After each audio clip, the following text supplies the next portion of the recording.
Hey everybody, what's going on? Rob Cesternino is back today for Ask Rob Anything once again here on a Friday afternoon, Valentine's Day, here with the patrons of RHAP. And we're going to be taking your calls and so much more here on a busy week where we are celebrating 15 years of RHAP. And so we have so many things from this very busy week. 3 days of lore podcasts, a day of putting the 15-year anniversary of Survivor Heroes versus Villains into the spotlight. And today, we heard from the patrons of why we love RHAP. And the man who put that all together is here with us today. It's our patron experience manager, the great Derek Stasinski. Derek, how are you? Hey, Rob. Happy Lover's Day. Yes. Also, that Derek, of course, the host of the Patron Pulse with Chappelle, who puts together so much of our patron activity, is here with us today. Derek, what's new?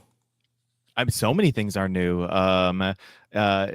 We started doing some Mario Kart video gaming this week with the patrons. Did you hear about this, Rob? Well, I saw it somewhere, but I know that is one of your favorites. I've been Nintendo super fan. I love me some Nintendo, and I've been wanting for a while to get on and do some gaming with the patrons. We had a great turnout, and even people who are not gamers popped in and we just chatted. Mario Kart's like one of those games you don't really have to fully pay attention. So it was a great time on Monday. We're probably looking to do this more on Mondays, whether it's Mario Kart or something else. But we got a lot going on in the patron community right now. We do have a lot going on. And Derek, I know you put together the patron Why We Love RHAP podcast that dropped today. So thank you so much for that. I have not listened to it in full yet. So I'm looking forward to diving into that later. What else is going on? Well, we put out a post on Patreon recently, a bit of a call to action to the patrons, because we got a lot of people hosting different watch parties for Survivor 48 premiere coming up. And so if I basically wanted to say, hey, if you're hosting something or wanting to get involved, reach out to me and we will help spread the word. We want to put patrons in touch with other patrons who are in a similar area. So Chappelle and I will be recording Patron Pulse this upcoming Monday. And we're basically just going to be like, hey, this is what's going on around the country. If you want to get involved, this is how to do it. If you want to meet other patrons, because we can't do RHAP live in every city, not yet anyway, maybe one day. But until then, we can do little mini RHAP events. I'm really excited about this idea that I would love to see. It's hard for me to travel and get to all the places. I know everybody would love to have a big event come to their city, but that's just not feasible for me to be able to run a podcast network, do 16 podcasts a week, and then also continue to be married and have a family. So not until we clone you anyway. Right.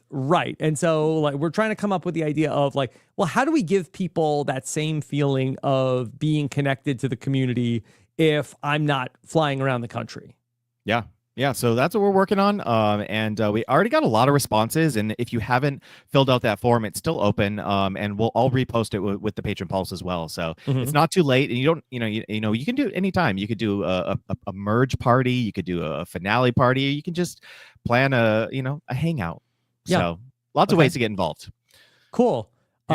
Derek, can I throw something else out there that I have a big idea that I'm excited about, and I have found that in my podcasting career, I don't know if I would necessarily call it manifesting, but I'm just going to put something that I'm thinking about out into the universe and see what comes back to me in terms of ideas from people and suggestions. But I really have I came upon an idea this week of what we're trying to do with the events. I feel like at the end of the day, that's what people are looking for out of the podcast. And I think that's what the beauty of this thing is, of what the podcast itself brings people, is a connection to this thing of ours.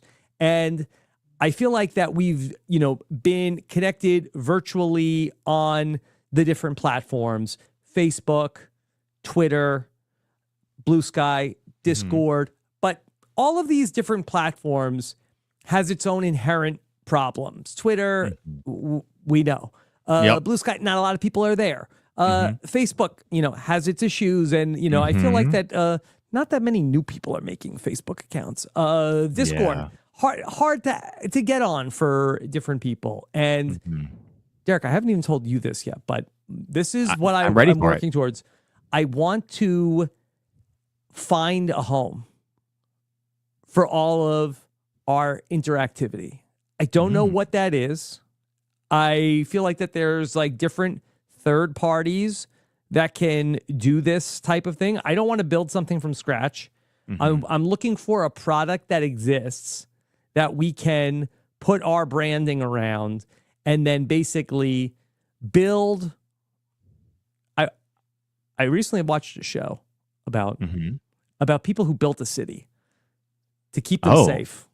Yeah. And that's what I'd like to do. I want to build our city to keep us safe from whatever disasters are out there, where it's a place for us.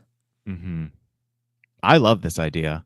I don't know what that looks like, but maybe I've been taking some meetings in the last couple of days, and I'm going to continue to look for, other options. But I'm just, and the reason why I say it here, I would have much preferred to like hard launch. Hey, it's ready. It's here.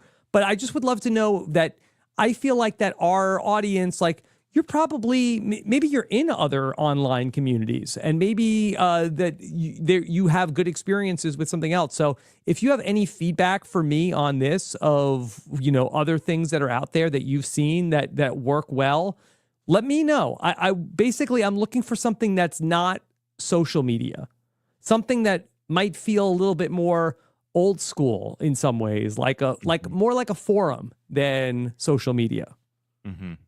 I love this idea. Rob has a paradise, Tommy Guam says in the chat. Maybe a paradise for us. For us.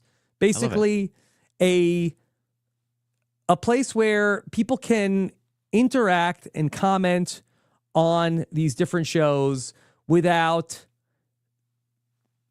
all of the chaos in the background. The chaos. I was gonna name it. Let's just the chaos. We all know what that means. All of that stuff that people has like really just polluted all these other places.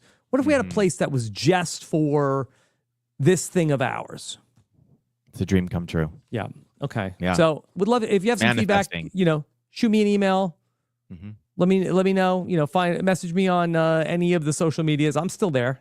I'm still on there. Okay. All right. Derek, anything else on your mind? Can I say one thought I had on the traders before I go? Oh, please. I found it very. We're going to talk about the traders through last night. We're going to talk about Dondi. We're going to spoil all the shows. Okay.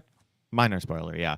I find it very interesting that Danielle, famous in Big Brother 3 for her very secret #1 alliance with Jason, and they make it all the way to the end undetected. Now in the traders is very known for a very public #1 alliance with Brittany. And it looks like it's getting her into trouble. I just found that very interesting. Yeah. I think that Danielle is a little bit panic mode. I think that her secret alliance was with Bob the Drag Queen. I think that was taken from her, and now she's sort of, okay, what do I have to work with here? And ends up being very public with Brittany. Now, we just got done recording a extended interview with Boston Rob. Boston Rob, not super impressed with Danielle as a player, which is very sad because these are my heroes of 2002. I mean, she came for him, so I mean, is he a little bit emotionally biased there? Is he hold a little bit of a grudge? I don't know. Yeah. Okay. Maybe. All right, Derek. Let me start to get to some of these calls. Okay. Yeah, go talk to some patrons. Okay. All right. Take care. Thanks for having me. Bye. All right. Talk to you later, Derek. Okay. Bye. All right. And if anybody ever needs anything, don't be Derek. How do people get a hold of you? You can, Patreon help at robbinswebsite.com, rhapderek@gmail.com. You can find me on Instagram, all the social medias. Derek Stusinski. It's very hard to spell, but I'm around. You can find me. Relatable. Okay. Thank you, Derek. Okay. Yep. Bye. All right. Bye. Okay. All right. Let me say hello to Elizabeth, who's here. Okay. Elizabeth. I'm so excited. Yes. Elizabeth. Hi. Long-time fan and listener, but have never called in before. I'm Elizabeth, home with a broken toe. Oh, so I have like time Rupert on Heroes versus Villains. That's right. Yes, Elizabeth, tell me about your necklace. It's made of rubber, and Yes. I got it in Tuscany. Wow. I know it's stretchy. Thanks. Yes. Yeah. Okay. And do you use it to exercise? No, but thanks. Mm-hmm. Yes. Okay. Boy, Elizabeth, Rob, I was so focused at staying on target, but thanks for bringing it up. Okay. Yes. Okay. I will bring this in under 5 minutes. You're good. My sister and her husband, who like me, in their 60s, have watched every episode of Survivor, always watch. I mentioned something about the new era to them, and my sister said, "New era? What are you talking about?" And I thought, oh my God, the casuals. She's managed to watch every episode and not pick up on the whole. She doesn't know that there's a new era. Right. she knows there's too many twists and stuff, but the whole drop the four, it's the same show to her. Like that's, except that they okay. Well, that's probably good for Survivor's sake. Yeah. I think it's interesting that we have these assumptions and everybody doesn't watch the way we do. That was my comment on that. Yeah. Okay. That's cool. My other comment is because you kept raving about Dondi and because you made that video. Yes. Where I could watch it to understand the show. I've been watching. So thanks because I need another time waster in my life. So I appreciate it. Okay. You've enjoyed it.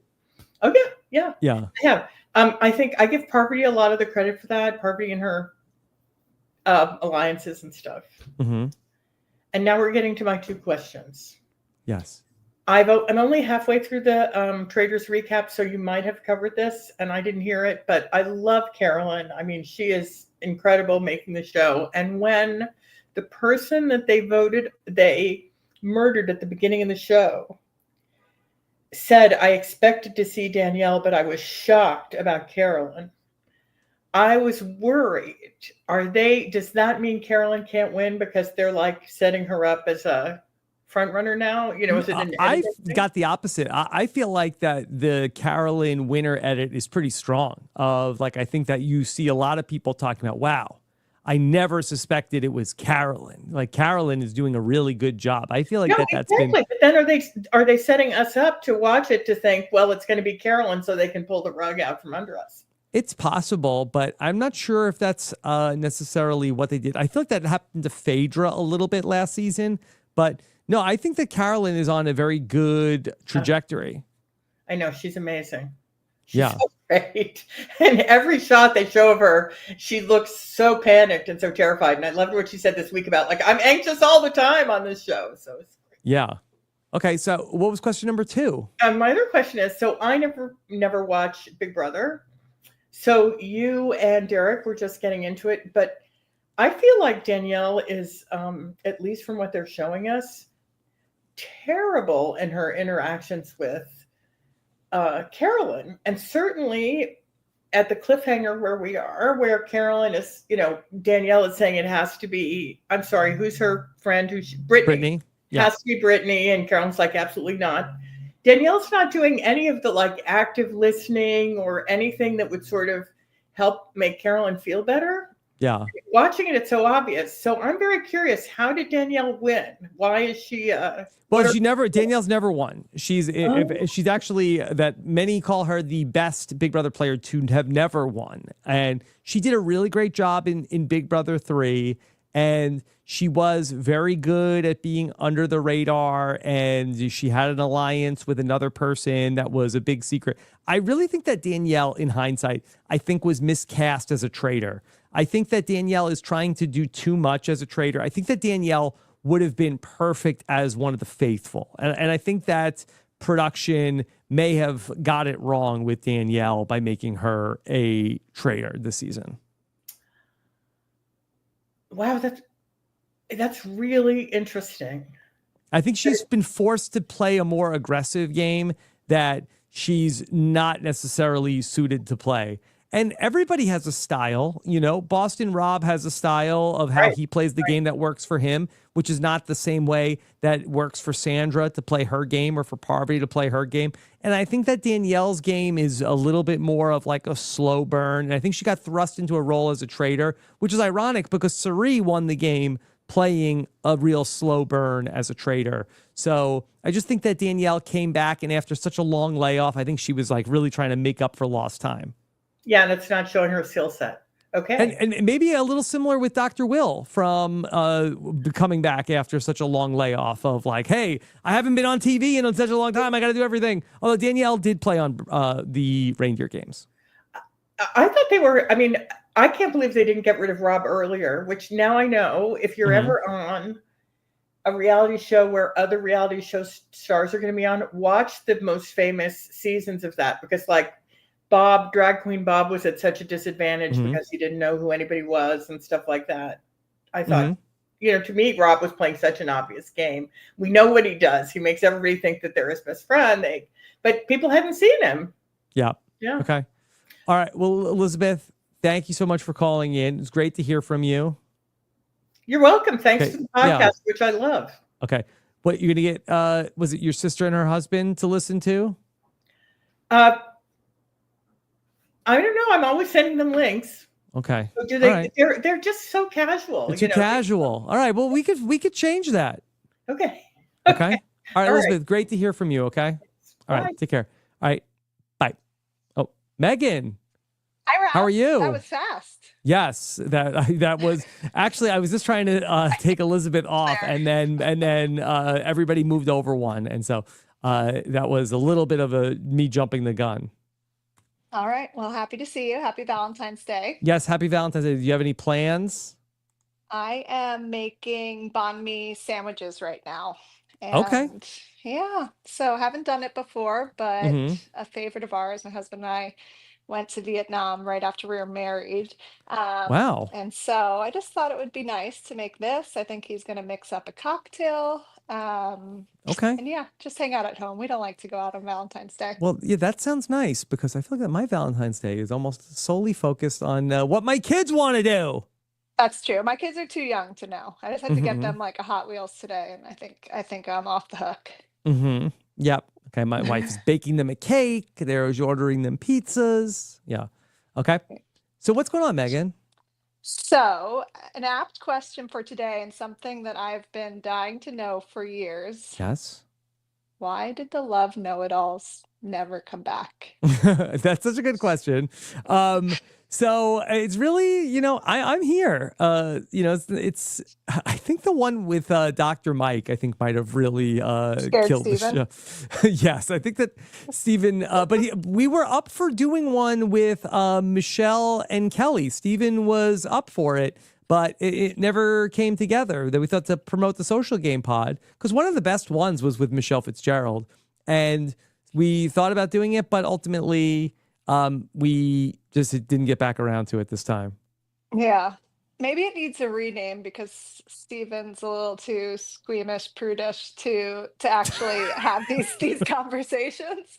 But I loved that as an off-season podcast. I just thought it was so fun, and you guys give great advice. You've been married for a long time, Rob. Thank you. Yes. So, I mean, I did do some advice with Akiva recently. I think we did 3 episodes of Rob and Akiva give advice. So, I would enjoy getting back together and doing one with Steven. But, I've been working with Steven on so many other projects. So we just haven't had the time to do it.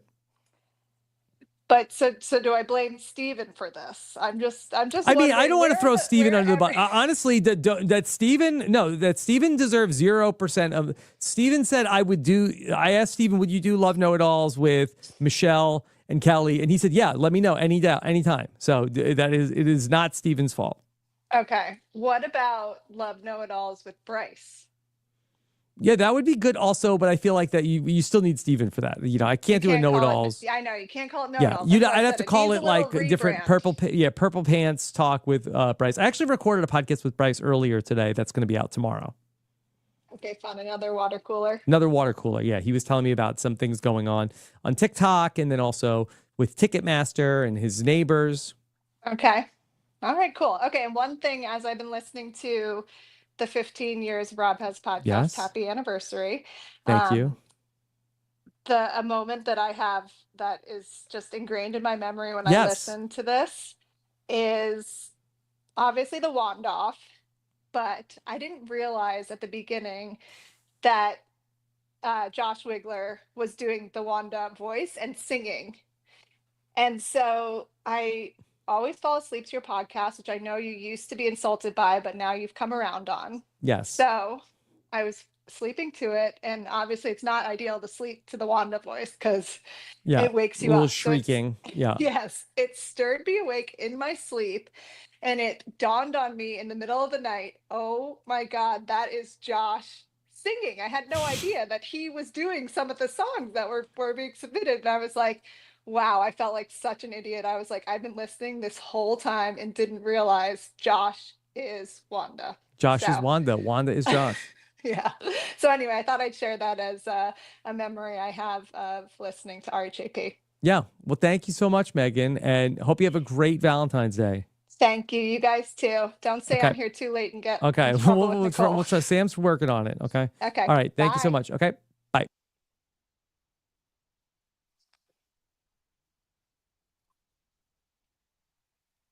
I took myself off. Hold on. That's never happened before. Yeah. Oh, no. Megan, have I ever even hosted a podcast before? Okay. Never. Okay. All right. Let me go to Theo. Theo, what am I drunk? No, I don't think so. Yeah, I don't think so. I meant to take Megan off. I took myself off the podcast. Yeah, I've never been on the podcast. Yes, Theo, and I can't. What a tough spot to put you in. Yeah, no, yeah. Okay, Theo, how are you? I'm doing okay. Yeah. Yes. Okay. Theo, where are you calling from? Maryland. Okay. All right. So, Theo, what's on your mind? I'm relatively new to reality TV, and in the last 18 months or so. Okay. Well, look at you. You've gone from new to reality TV to here talking to me on RHAP. Yeah, I know. It's been You've come so far. Quite the ride. Quite the ride. What got you into reality TV? I at my job, I had to deal with the 2001 film The Animal a couple of years ago. Oh, what do you mean you had to deal with it? I work in a film archive, and I had to process a trailer, a 35 millimeter trailer for The Animal, and that involved Colleen Haskell and Rob Schneider. Yeah. And I had to make like a record for Colleen, and I couldn't, and I was like going to the Library of Congress has like a name authority database that we use. Yes. Okay. And she didn't have one. And I was like, how on earth is there did Rob Schneider have a co-star who didn't end up in this database? And then I was like, and then it went into how did a sixth placer on a show end up in a lead movie? And it just kind of, then I just watched Borneo over a weekend and I let it play after that. And now I'm here. Wow. Theo, what a story. Yeah. So it's weird how things like that just snowball. Yeah. Okay. So I've really been enjoying this week where you've been diving into your history. And it's been really, as someone who's fairly new to this, it's just cool to hear all this stuff. And I've had a little bit of a minor complaint. Yes. Did I spoiled too many episodes of Robin's podcast? No.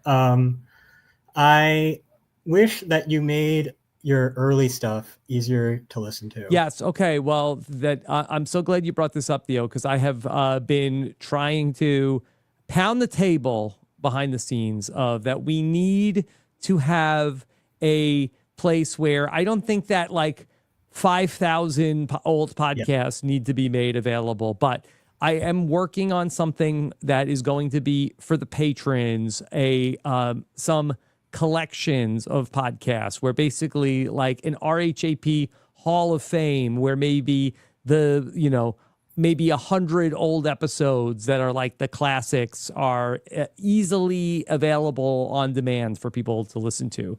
So I am working on that, Theo. Okay, cool. That is a very valid criticism. Yeah. And again, it's I work in a archive and media preservation. So this is the access of this stuff is on my mind a lot. And so I also had kind of had a thought of you're doing this series with Josh. Yes. You're rewatching Heroes versus Villains. Yeah. Would it be possible if you made your original Heroes versus Villains. Well, you know what? Available. Honestly, I think that somebody needs to listen to those because I have to be honest that like I am a lot smarter and also a better podcaster in 2025 than I was in 2010. Sure. When God knows what I was talking about in 2010. And I just feel like that out of context, I'm not even sure how any of that would go. So I've sort of like, let's like maybe put some selects like interviews with different people, put those out where they make sense. But I don't think that the whole, world of RHAP from the 15-year history needs to be publicly available. And I'm not saying like you need to. Yeah, but the problem is I need somebody I need a Theo to be going through the archives and like doing checking the records to see, oh, actually Johnny Fairplay is way too out of pocket on this podcast. Like this will be the end of RHAP as we know it if this is publicly available. I mean, I would honestly, go through those if I had them and send you notes. Okay. But like, yeah, I don't know. It just seems like just that very specific, 10, 13 recaps of Heroes versus Villains. It just kind of seems like if there was ever a time you're celebrating 15 years of this week, nice to listen to something from that week. All right. Let me see what I can do. I am working on putting together some premiere like archive content for everybody. Yeah. Okay. Perfect. Yeah. Thank you. What else is going on, Theo? Oh, not much. I'm driving up to see friends in Pennsylvania later this afternoon and enjoy my long weekend. Gonna go skiing. All right. Well, seems like a good weekend for it, Theo. Enjoy and talk to you soon. Okay. Talk to you soon. Bye. All right. Rob. Take care. Bye. All right. Let me go to Matthew. Okay. Hey Matthew, how are you? Hey Rob, good to see you. How you doing? Doing good. I'm just hearing myself back. Let me see if I can fix that. Okay. Is that a me thing? Let me see. Okay. I think I can fix it. Okay. StreamYard gives me some good settings to help out with stuff like that. Okay. Matthew, what's new? Not too much. Can you hear me all right now? Yeah, I hear you perfect. Perfect. Okay. First of all, happy Valentine's Day. Happy 15 years. Very exciting. Thank you so much. I appreciate it. Good stuff. First thing I wanted to shout out, I got a few things I want to go over. I'm going to be on that patron call on Monday for the patron pulse. Oh, patron pulse. Yes. Yeah, with Derek. I'm putting the feelers out. I'm moving to Portland with my fiance next month. Yes. We're going to try to start something up in Portland. I haven't seen anything in the Discord about people in that area, but putting the bat signal up, any patrons, anybody you know who's into Survivor, we're going to try to start something up there. Yeah. Okay. Well, Portland, rise up. Yes. And a shout to you to what happened to the West Coast. I thought the West Coast was going to be a thing this season. I know. I feel bad about it, but that I'm feeling very good about Survivor 49. Okay. Keep stringing us along. We'll take 49. We'll take 50, whatever you got. Yeah. Yes. Okay. So, yes. The team has had some fun creative around that. Cool. All right. Looking forward to it. Okay. Second thing, how do you feel about spoiling Traders UK? In this conversation, are we okay? Yeah, are we okay with that? You can bring it up. I haven't seen it, so it would really just be you doing it just to do it. Okay, I'm curious. So there was a twist that they had in the UK. I don't know if you heard about this. The Seer twist. Seer? Yeah, the Seer. Okay. They dropped it at Final 5, I believe. Just as Final 5 started, for the challenge, the person who won the challenge, instead of winning a shield, they got to become the Seer. Okay. And it was publicly known who the Seer was. They got to pick one person, have a one-on-one conversation with them where they got to find out what their role was. Okay. Kind of broke their game. An active player? An active player. Yeah. And the person who got the Seer role was a faithful. The person they picked was a traitor. And so it turned into my word against hers, just like full-blown gaslighting one-on-one. Derek says Seer is broken. So I'm curious, and I agree. At least the way that they deployed it, with everybody knowing who the Seer was, it turned into, okay, we have to get both of these people out because one of them is definitely lying. and then the faithful win, which is what happened. I think, and Puya talked about this on the recap, I totally agree with him that if they deploy it anonymously, if you don't know who the seer is, then maybe it's workable. Puya agrees. Okay, cool. And I was thinking about that because I run some traders games. I do traders games with my friends online. Yeah. And I was thinking about putting that into the next game. So I was curious to hear thoughts around that and just the kind of strategy around the seer and what that would do to the game. You know, I have to be honest. Just hearing about it now and not seeing it play out, it's hard for me to give my thoughts on it. I mean, it sounds like you have a good sense of, how to make it better and how it would work. All right, cool. I'll take that validation. 100%. Okay. Matthew, are you looking for people to play in your online traders games? In general, yes. In this next one, no. I think we're full. Can we're doing it on people March reach 9th. out? How do people get a hold of you if they want to play in an online traders game? Yeah, I'll drop my Instagram in the YouTube chat. And people can get in touch with me. I love putting these on. Well, why don't you say it in case somebody's listening to the podcast? Yeah. Oh, of course. Matthew Gibbsy. That's MatthewGibbsy on Instagram. Okay. All right. Yeah. All right. And then also, if anybody's in Portland, they can reach out to you. Portland, of course. Okay. And one more shameless plug. My cousin is playing in his first LRG next week. My redheaded cousin who looks just like me. Okay. I wanted to plug Sir Pfeiffer. It is a Southern California-based Survivor LRG group coming from the San Diego Watch Party. Shout out Zach Fife, who hosts it. They're going to be streaming all the main events from the game on Instagram next week. Sir Pfeiffer. Now, when you say your cousin is playing, is it actually you are playing? Yes. Yeah. Okay. Yeah. Right. The cast was just announced this week. Okay. Yeah. Got it. But I think you're allowed to say. I wanted to keep it cryptic. Yeah. I haven't signed an NDA, but trying to keep it low. Matthew, thank you so much. Okay. Yeah, thank you. All Appreciate it, Rob. See you. Bye. Okay. Let me say hello to Jill. Hey, Jill. Hi. How are you? I'm good. How are you? Very good. What's going on? I just wanted to thank you for this lovely community Thank you, Jill. well. Like Chappelle, I rewatched Paradise. Oh. All episodes. And I have I would say just that unlike the Traders UK, try not to do any spoilers for the Paradise. We can talk offline and talk. I just don't want to. I love the show so much. I don't want people to get some spoil. But please send me a message and I'll write back about any theories that you have. How do I send you a message? Well, what do you use? I mean, you could email me Rob at robasawebsite.com or DM me. Yeah, no, that sounds good. I just want to keep everybody. I recommend. It's my favorite show, Paradise. That's favorite scripted show, and I love it so much. But I don't want to do any spoilers for scripted shows. Okay, sounds good. Okay, that's all you wanted, Jill? That was my main thing. I've been thinking a lot about it and rewatching the episodes and came up with. You have a theory? Theory, yeah. Okay. Yes. Okay. Can you tell me which character it's about? Jane and Sinatra. Jane and Sinatra. Okay. All right. Yeah. Okay. Dying to hear it, Jill. Okay. I'll let you go. Thank you so much for that. Thank you for understanding. Oh, no problem. Okay. All right. Take care, Jill. Okay. Bye. Okay.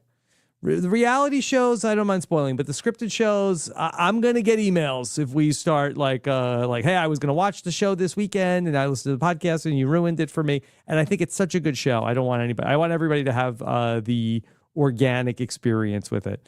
Okay. Let me say hello to Harmony. Hey, Harmony, how are you? Hey, Rob. It's been a while. Yeah. How you been? I've been okay. I've got my Valentine's Day glasses. They are prescription. Yes. To, I guess, celebrate the day. But yeah, I figured I'd call in and ask a few questions, hang out for a second here. Yes. And also, I'm not sure if I can go yet, but just in case, I got my tickets for the Boston show. Okay. Awesome. Yeah, we posted the Boston tickets on, Sam was talking about it before the show started, but we posted our tickets with a Patreon discount on Wednesday. So that link and the promo code is available for the patrons. Sam, what's the ticket? I don't know, what's the inventory looking like? Inventory is the patrons really want to come to Boston. Yeah. So the orchestra level, I think we just have like handicap seats left there. I got the last orchestra ticket. Okay. So I know for a fact that you're out. Yeah. So there's still stuff in the balcony. There's still good full view seats, varying prices. And for anybody that's not a patron watching, there might be tickets available. I don't feel bad. Because I'm gonna take care of the patrons before the casuals. And with all due respect to Elizabeth's sister and husband. Yeah, I would say this part. We have plenty for the patrons. I don't know how many for the not patrons. So I would definitely encourage patrons buy sooner than later if you're thinking of it, because I don't know how much longer they're going to be there. Yeah. Okay. And I'll say I became a patron for the New York show. So like, you do what you got to do. If you need to get there, then become a patron if there's any left. Okay. All right. Thank you, Sam. Okay. Let me talk to Harmony. Rob has website.com/Boston. That's the. Okay. All right. So Harmony, what's going on? Well, firstly, happy 15 years. Thank you. Like I just said, I'm a bit of a newer patron and technically a newer listener. It feels sometimes like, you know how with comic books and like Marvel, you're like a little afraid to jump in because there's so much history. Well, I really hope that that's not how people feel as a new person coming in, that it's like intimidating, because we welcome more people to get on board. Yeah, it's I like, think what took you so long, but also we're thrilled you're here. I've especially been watching like the happy 15 years. So I feel like that's really helping me catch up. And also like, I'm a binger. I love like binging content. So I feel like I also feel inspired to like go back and watch back on the stuff that I missed too. And there's a lot of it. So that's good as well. And question wise, I have like a question that's kind of two questions that like merge together, and then another question. So speaking of me being a little bit newer, I'm also technically a little bit newer to Survivor in terms of when I've been watching, as well as Big Brother. I'm one of those people, I guess, that like watched the most recent season and then just kept watching from there. So I think my first season of Survivor was like 43 or something, and I've seen since then. So looking at like, I am watching The Traitors and Dondi. I watched both seasons of Dondi and I'm up to date. Taking into account like The Traitors, The Challenge, Survivor, Big Brother, Amazing Race, Dondi, what would you watch in full first? Like, would you tell someone to binge the entirety of Big Brother? So who is this person? Is this person just like, hey, I'm interested in the idea of reality TV. Where do I start? So that's kind of my two-pronged question. One is for me, like, which should I take on first? And the second question, that's part of the same question, is that I know you have the talking to a loved ones, have them listen to the podcast sort of thing going on. Yeah. So only because I feel like that we're talking to the people that are already the listeners of the podcast and telling them to subscribe to the podcast. It's like, how do you think we're hearing you, idiot? We're already listening to the podcast, but like tell a friend, or just subscribe on their phone and don't tell them. Either one, that's fine. Either one. As a professional yapper, I love to talk to people about the stuff that I'm watching and listening to. So I was thinking, like, even the call prize aside, that I'm thinking, well, I have to get my family members into the reality TV in order for them to subscribe. So part of it was, which should I binge in its entirety first? And the other part is, if you're trying to get someone who doesn't watch much reality TV.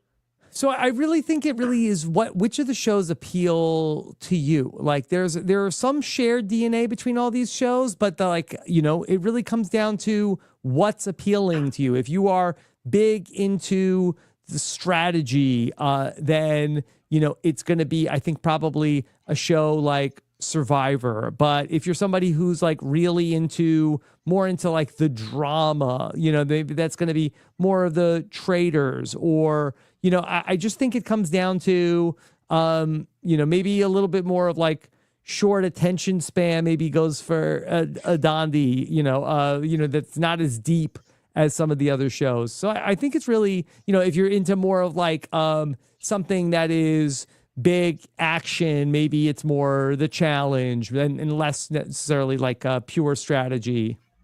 Okay. I think if you ran into someone, you said, I love reality TV, and you don't know much about them, and they say, oh, really? I've been thinking of getting into something, and you know nothing about their Harmony, I'm always going to tell people to go to Survivor. I think that Survivor is the one that I think takes the most, pays the most attention to like its craft. I think it really holds itself to a pretty high standard. And so I think that Survivor is the best of the best when it comes to these shows. And then, but I do think that there's a lot of people who are sort of like, that they follow Bravo stuff, and then it's easy to get them into the Traitors. Like I know more than a few people in my life that are like, I don't know who any of the Survivor Big Brother people are. I'm here to watch Traitors for the Housewives. No, that makes a lot of sense. And so I think I'll definitely, hopefully by the time I go to Boston, I'll be like at least at like season 20, like I'll have binged that far. Yeah. And the other question I had that's a bit detached from those, it's about the Traitors. How much of a hand do you think production has in terms of like turret discussions? Because I feel like sometimes they're looking at these turret discussions and they bring up people that it feels like maybe production has told them you have to give 3 names. And yeah, some I think of them that don't there's seem probably like a little sense. bit of like a short list. I think that they probably, it's reality TV. I think they probably produce these segments of ultimately the decision lies with the players, but I think they might give them like the note of like, all right, tell us who you're thinking about and why. And if there's a couple of different people, like let's go ahead and try to think about like, who it might be. Do you think they'd ever say, if Danielle thought, oh, it's better to kill, do you think they'd ever say, Danielle, talk about what it would be like for you to recruit? Yeah, or something? I really don't know. I feel like in my reality TV experience, I feel like that they never had me like talk about things I wasn't actually planning to do. Okay. But that was a very long time ago. Okay. No, that makes sense. I was just like curious about that because when it's like, let's kill Dylan and it's Boston Rob, I'm like, I feel like he knows better. No way. Yeah. But yeah, that's pretty much all. Thanks. All right, Harmony. Well, good luck with the binging, and then hopefully, we'll talk soon. But if not, I'll see you in Boston. Yeah, I'll see you later, Rob. Thank you. Take care. Bye. Okay. Let me say hello to Todd. Hey, Todd. What's happening? Hey, can you hear me all right? I hear you. Yes. Perfect.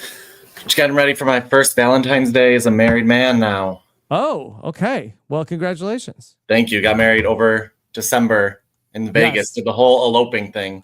Wow. Okay. How was that? Warm. I'm in Michigan, so it was nice. Yes. Okay. Was it a planned elope in Vegas, or 2 was it weeks just like, planned. hey, we're in Vegas? We had like 2 weeks planned, so like minimal. Yeah. Okay. So what's going on, Todd? First, just blanket question. Do you watch Yellow Jackets at all? No, I hear good things, and I know that scripted RHAP is going to be back for season 3 of Yellow Jackets, but I've never watched it. It premiered today, and I'm really excited to watch it after this. Okay, check it out on We Know Yellow Jackets. Yeah. I have a couple different quick questions for you. Yes. For the Traitors, do you ever get I get annoyed. I'm curious if you ever get like bugged by seeing them in different outfits in their confessionals versus what they're wearing and being like, oh, this isn't from the same day. I've never once thought about that, Todd. So no, I kept think to say about it all the time. Like, yes. And what do you think? Does it mean something? Does it mean that? Like, so in yesterday's episode, Carolyn was wearing like a black dress with spikes, but that's what she wore in like the second episode of the season. And so that wasn't what she was wearing that episode. So she was like, oh, I'm so nervous for Danielle at this round table. But like, no, you're not, because you're wearing the outfit from 5 weeks ago. So you're not nervous. Wow. So Yeah, you are looking at things on a whole different level than I am. That's very, very incredible attention to detail. Yeah, because it flashes like to her in her confessional, then her at the round table, and it's just different outfits. And I'm like, yeah. Well, I guess on Survivor, you don't have to worry about that as much. Right. Yeah. They have less outfits. Yeah. And then the other thing, did you finish watching Beast Games? No, I heard some things about the end, but I have to catch up. I'm probably like 3 or 4 episodes behind. I've been watching it, and it's just, I think it's been getting worse as it's been going on. I do not enjoy him as a host, nor do I enjoy his little like sidekicks. Yeah. I don't know if you had any opinion on it as like a show beyond that. If you see a future for it. There were like interesting moments for sure, but overall I feel like that Beast Games was just sort of like that. It was a movie with like big special effects, but like no characters that you were interested in. Yeah. He never even calls them by their names. He just calls them a number, which always bugged me too. Yeah. I just feel like that we're so like weeks and weeks into the show. It's like, there's not even one character on the show that I care about. I feel like that as somebody who's been studying reality TV, you could have a so-so concept, but, great characters and people will, love the show. I think if you have like, and not even like it's the greatest game, but like the characters were very uninteresting and underdeveloped. Yeah, I don't know. I thought Squid Game, the challenge, was actually much more gripping, even though that had many flaws of its own. I'm excited for that to come back. I saw today they have someone from Survivor Australia on it and Big Brother Canada. Oh, who from Survivor Australia? Joan, the first boot of 2018, 2017. So real random, but she's there from what I heard. And who from Big Brother Canada? I think it was Vanessa. I did not watch her season. So like she's a blonde woman who I did not recognize. Okay. I'll take your word for it. Yeah. Okay. Last thing before I go, just a quick plea to keep doing Extracted. Yes. Well, that we're going to still continue the coverage. I am going to step aside. Okay. I am being extracted from the coverage. Chappelle and Mary will continue doing it. But I had a great time talking about the first episode with them, and I think they're going to do a great job with it. Awesome. Will you come back for the finale of it? It might be weird for me to jump back into the finale. I think they got it. Okay. Awesome. Thanks, Rob. I think that's a fun duo. It's fun. I like the podcast. I was cracking up listening to you guys during the podcast of it.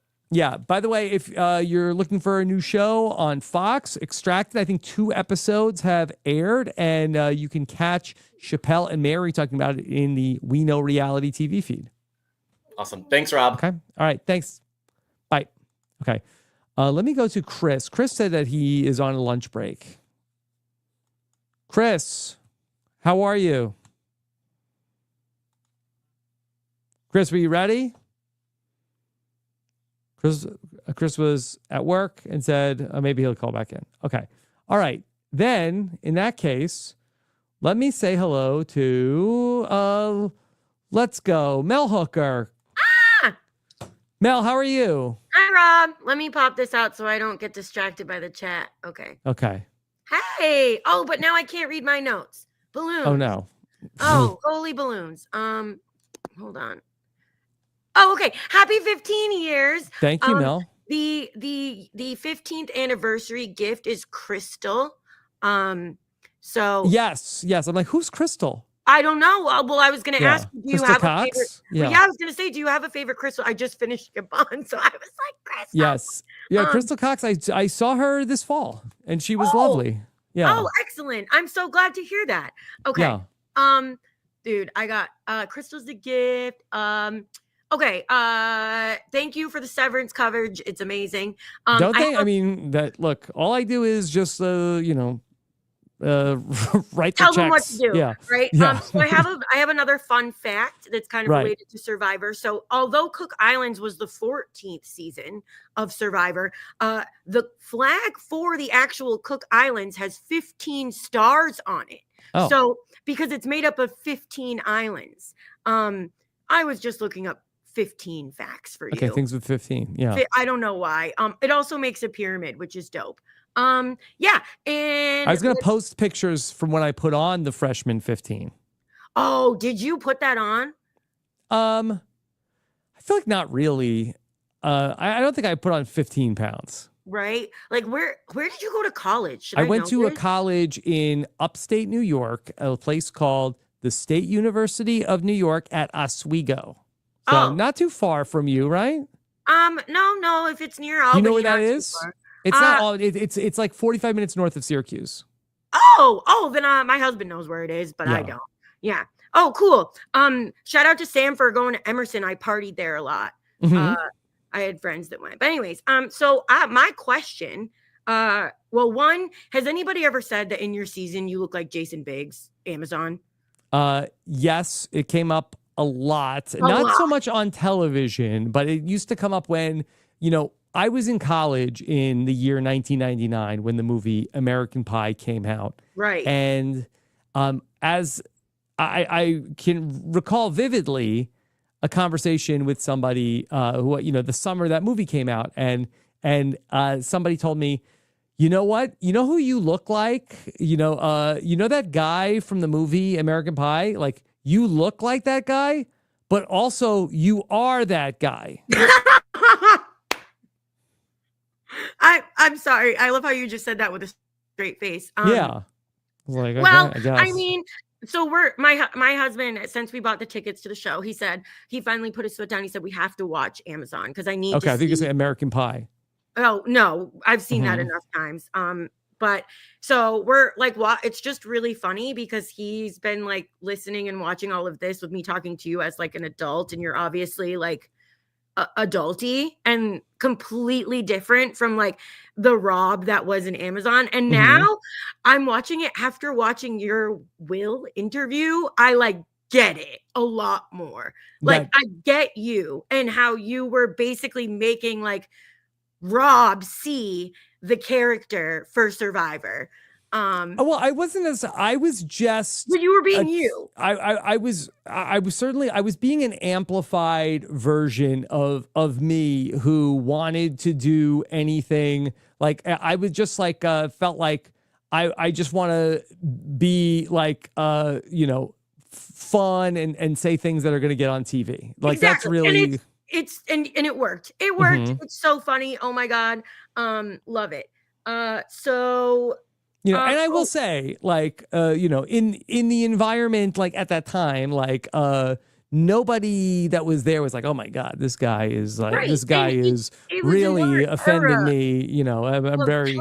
It was another era of like time. Like it was like Survivor was so new, and I feel like people. I mean, the fact that they had boys. I mean, frankly, some of the things that the Jenna and Heidi were saying were way more outrageous than what I was saying. Outrageous.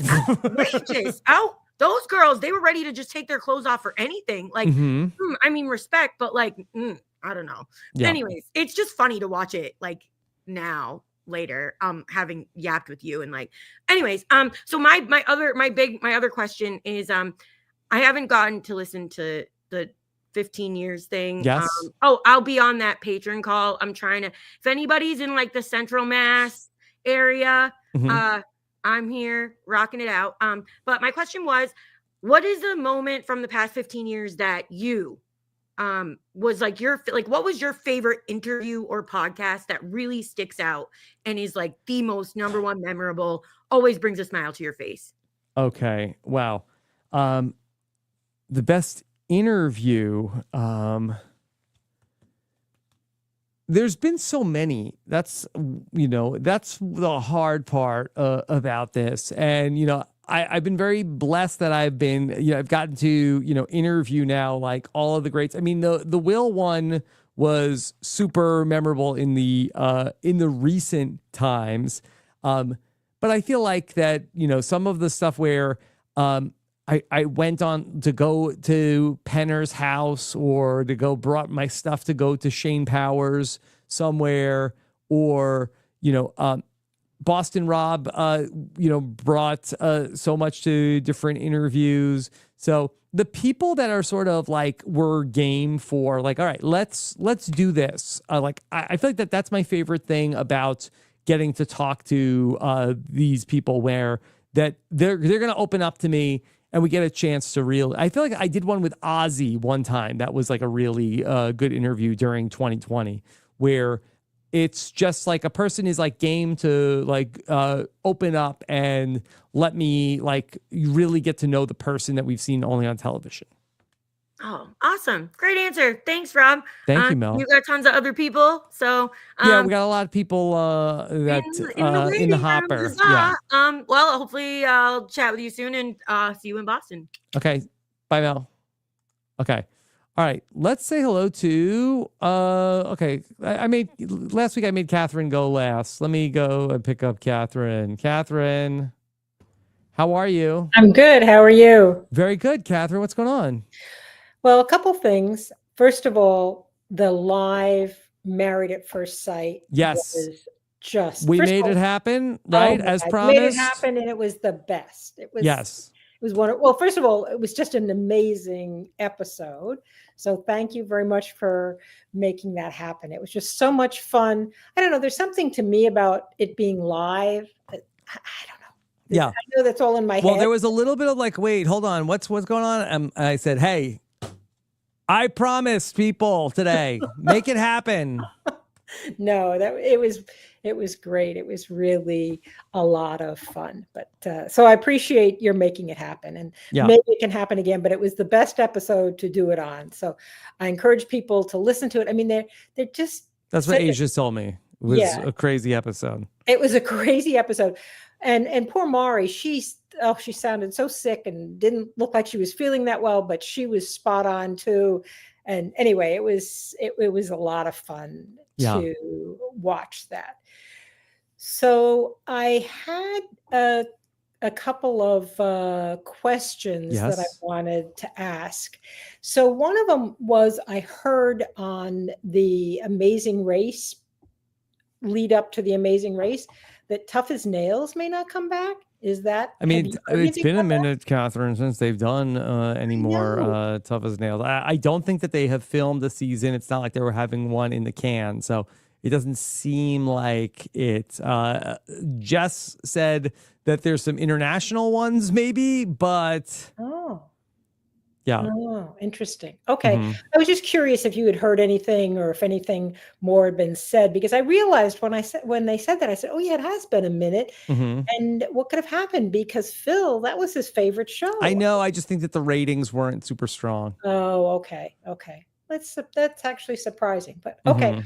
So that was sort of a I think it's the best thing it had going for it was sort of like a cheaper show that they could knock out seasons of during COVID that didn't require a lot of travel. They could do it on location, like in the different cities that were like giving them sort of like tax write-offs.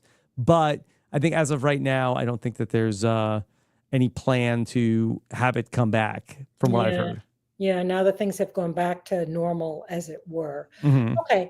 So that was actually, now I'm not remembering the other question, but I did have something to say. Flash Gordon got hurt last. Oh no, what happened? Yeah. Well, we were leaving the park with a friend and her two dogs, and this guy, I know this sounds like the most bizarre story, but a guy on a unicycle with his dog on a very large, and it may have been one of those retractable leashes, unicycles by us, and the dog comes between me and Flash, and the dog's foot got wrapped around Flash's leash got wrapped around the dog, and they start dragging him off, and we start screaming at the guy in the unicycle, and because he's so far ahead, he doesn't even know that this is happening. And so he didn't go flying off the unicycle. No. Oh.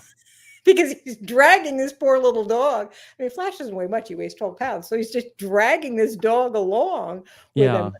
Flash had sort of, I guess, road rash is the best way, but also between his pad on one foot, it was all a mess. And he's better today. He'll let me finally touch the pad and look at it or whatever. But he was, it was a nasty injury. And I said to the guy, I said, he first of all, he apologized really quickly. And I said, maybe this isn't such a good idea. He said, I've been doing it for 20 years. He immediately got in the defense mode. Yeah, so that makes it okay. But, and I have seen him, and he used to, not only this, but he used to juggle with a unicycle and a dog. It's not Mary's dad, is it? I don't know who it is. But this dog is not like his other dogs, because obviously he hasn't had the same dog for 20 years. So this dog sort of came in between us and doesn't have any sense about the leash. And the other dog he could just let off leash. Well, this dog, he doesn't have the control over. Yeah. But anyway, yeah. Well, hope Flash Gordon's doing okay. He's doing better. Yeah, he's doing better. And one other thing, and then I'll let you go. But I said I was giving a tour last week at the Botanic Garden. I had 46 people on my tour. So it was a big, very popular tour. So wow. Yeah, in the winter, in the cold. What's the record? What's the biggest tour you've ever given? Well, it's interesting because the one I gave in the fall, somebody counted and they said 64 people. And then somebody who was supporting this tour, she said, oh no. She said, we had 64 headsets. She said, I think it was about 80 people. So I don't know. Okay. They had given out 64 headsets and I guess then they stopped counting. So anyway, so yeah, no, I've had significant crowds, but it's a fun thing, and it was a fun thing to do on a cold winter day. And okay, well, all right, well, Catherine, keep up the good work, and then speedy recovery for Flash. Yeah, and thanks for everything. I mean, it's just been wonderful. I've been watching all the Survivor stuff, and now I got keep up with Survivor Australia too. Oh yeah.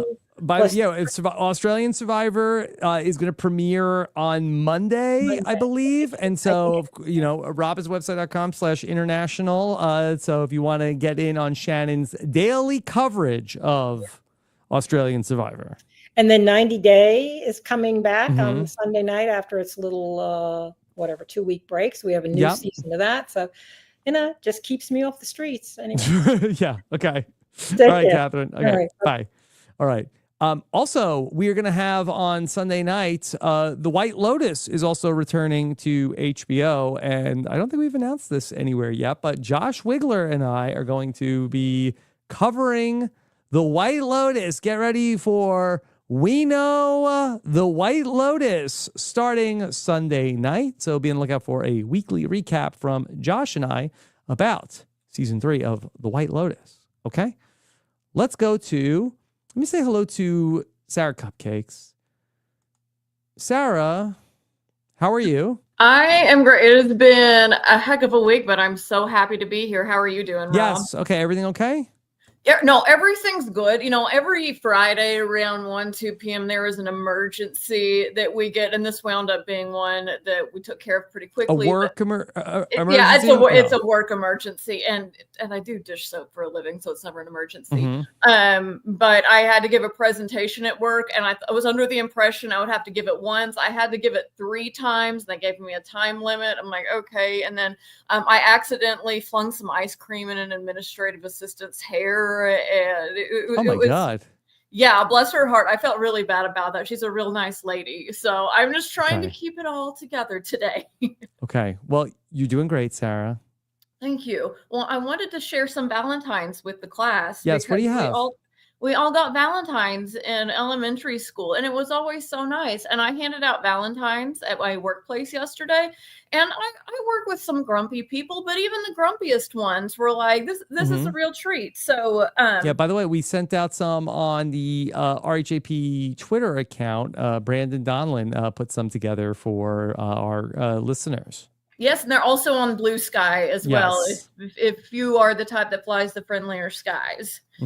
So, first of all, Sam has been really good at time management. So we'll address this one to Sam more. It says, you were born to lead. You were born to lead. Here, I'm going to make your picture bigger so people can see what you have. Okay. All right.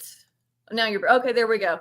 We have Barbie. You were born to lead. So this is a shout out to Sam for his leadership and making sure that these podcasts are going and that we're all organized and don't go way over time. Okay. That's the first one. Next one is to you and RHAP Grand Network.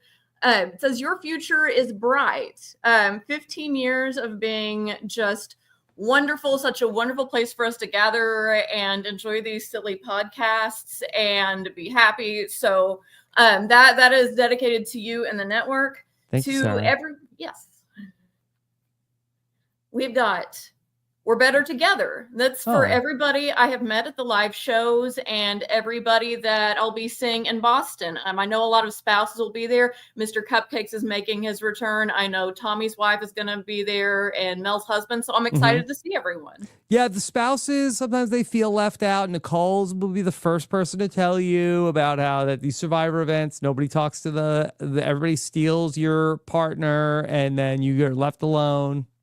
Well, fortunately, Roger's a pretty good social butterfly, so he tends to blend well here. I just happen to have a much better vacation policy in my work than he does.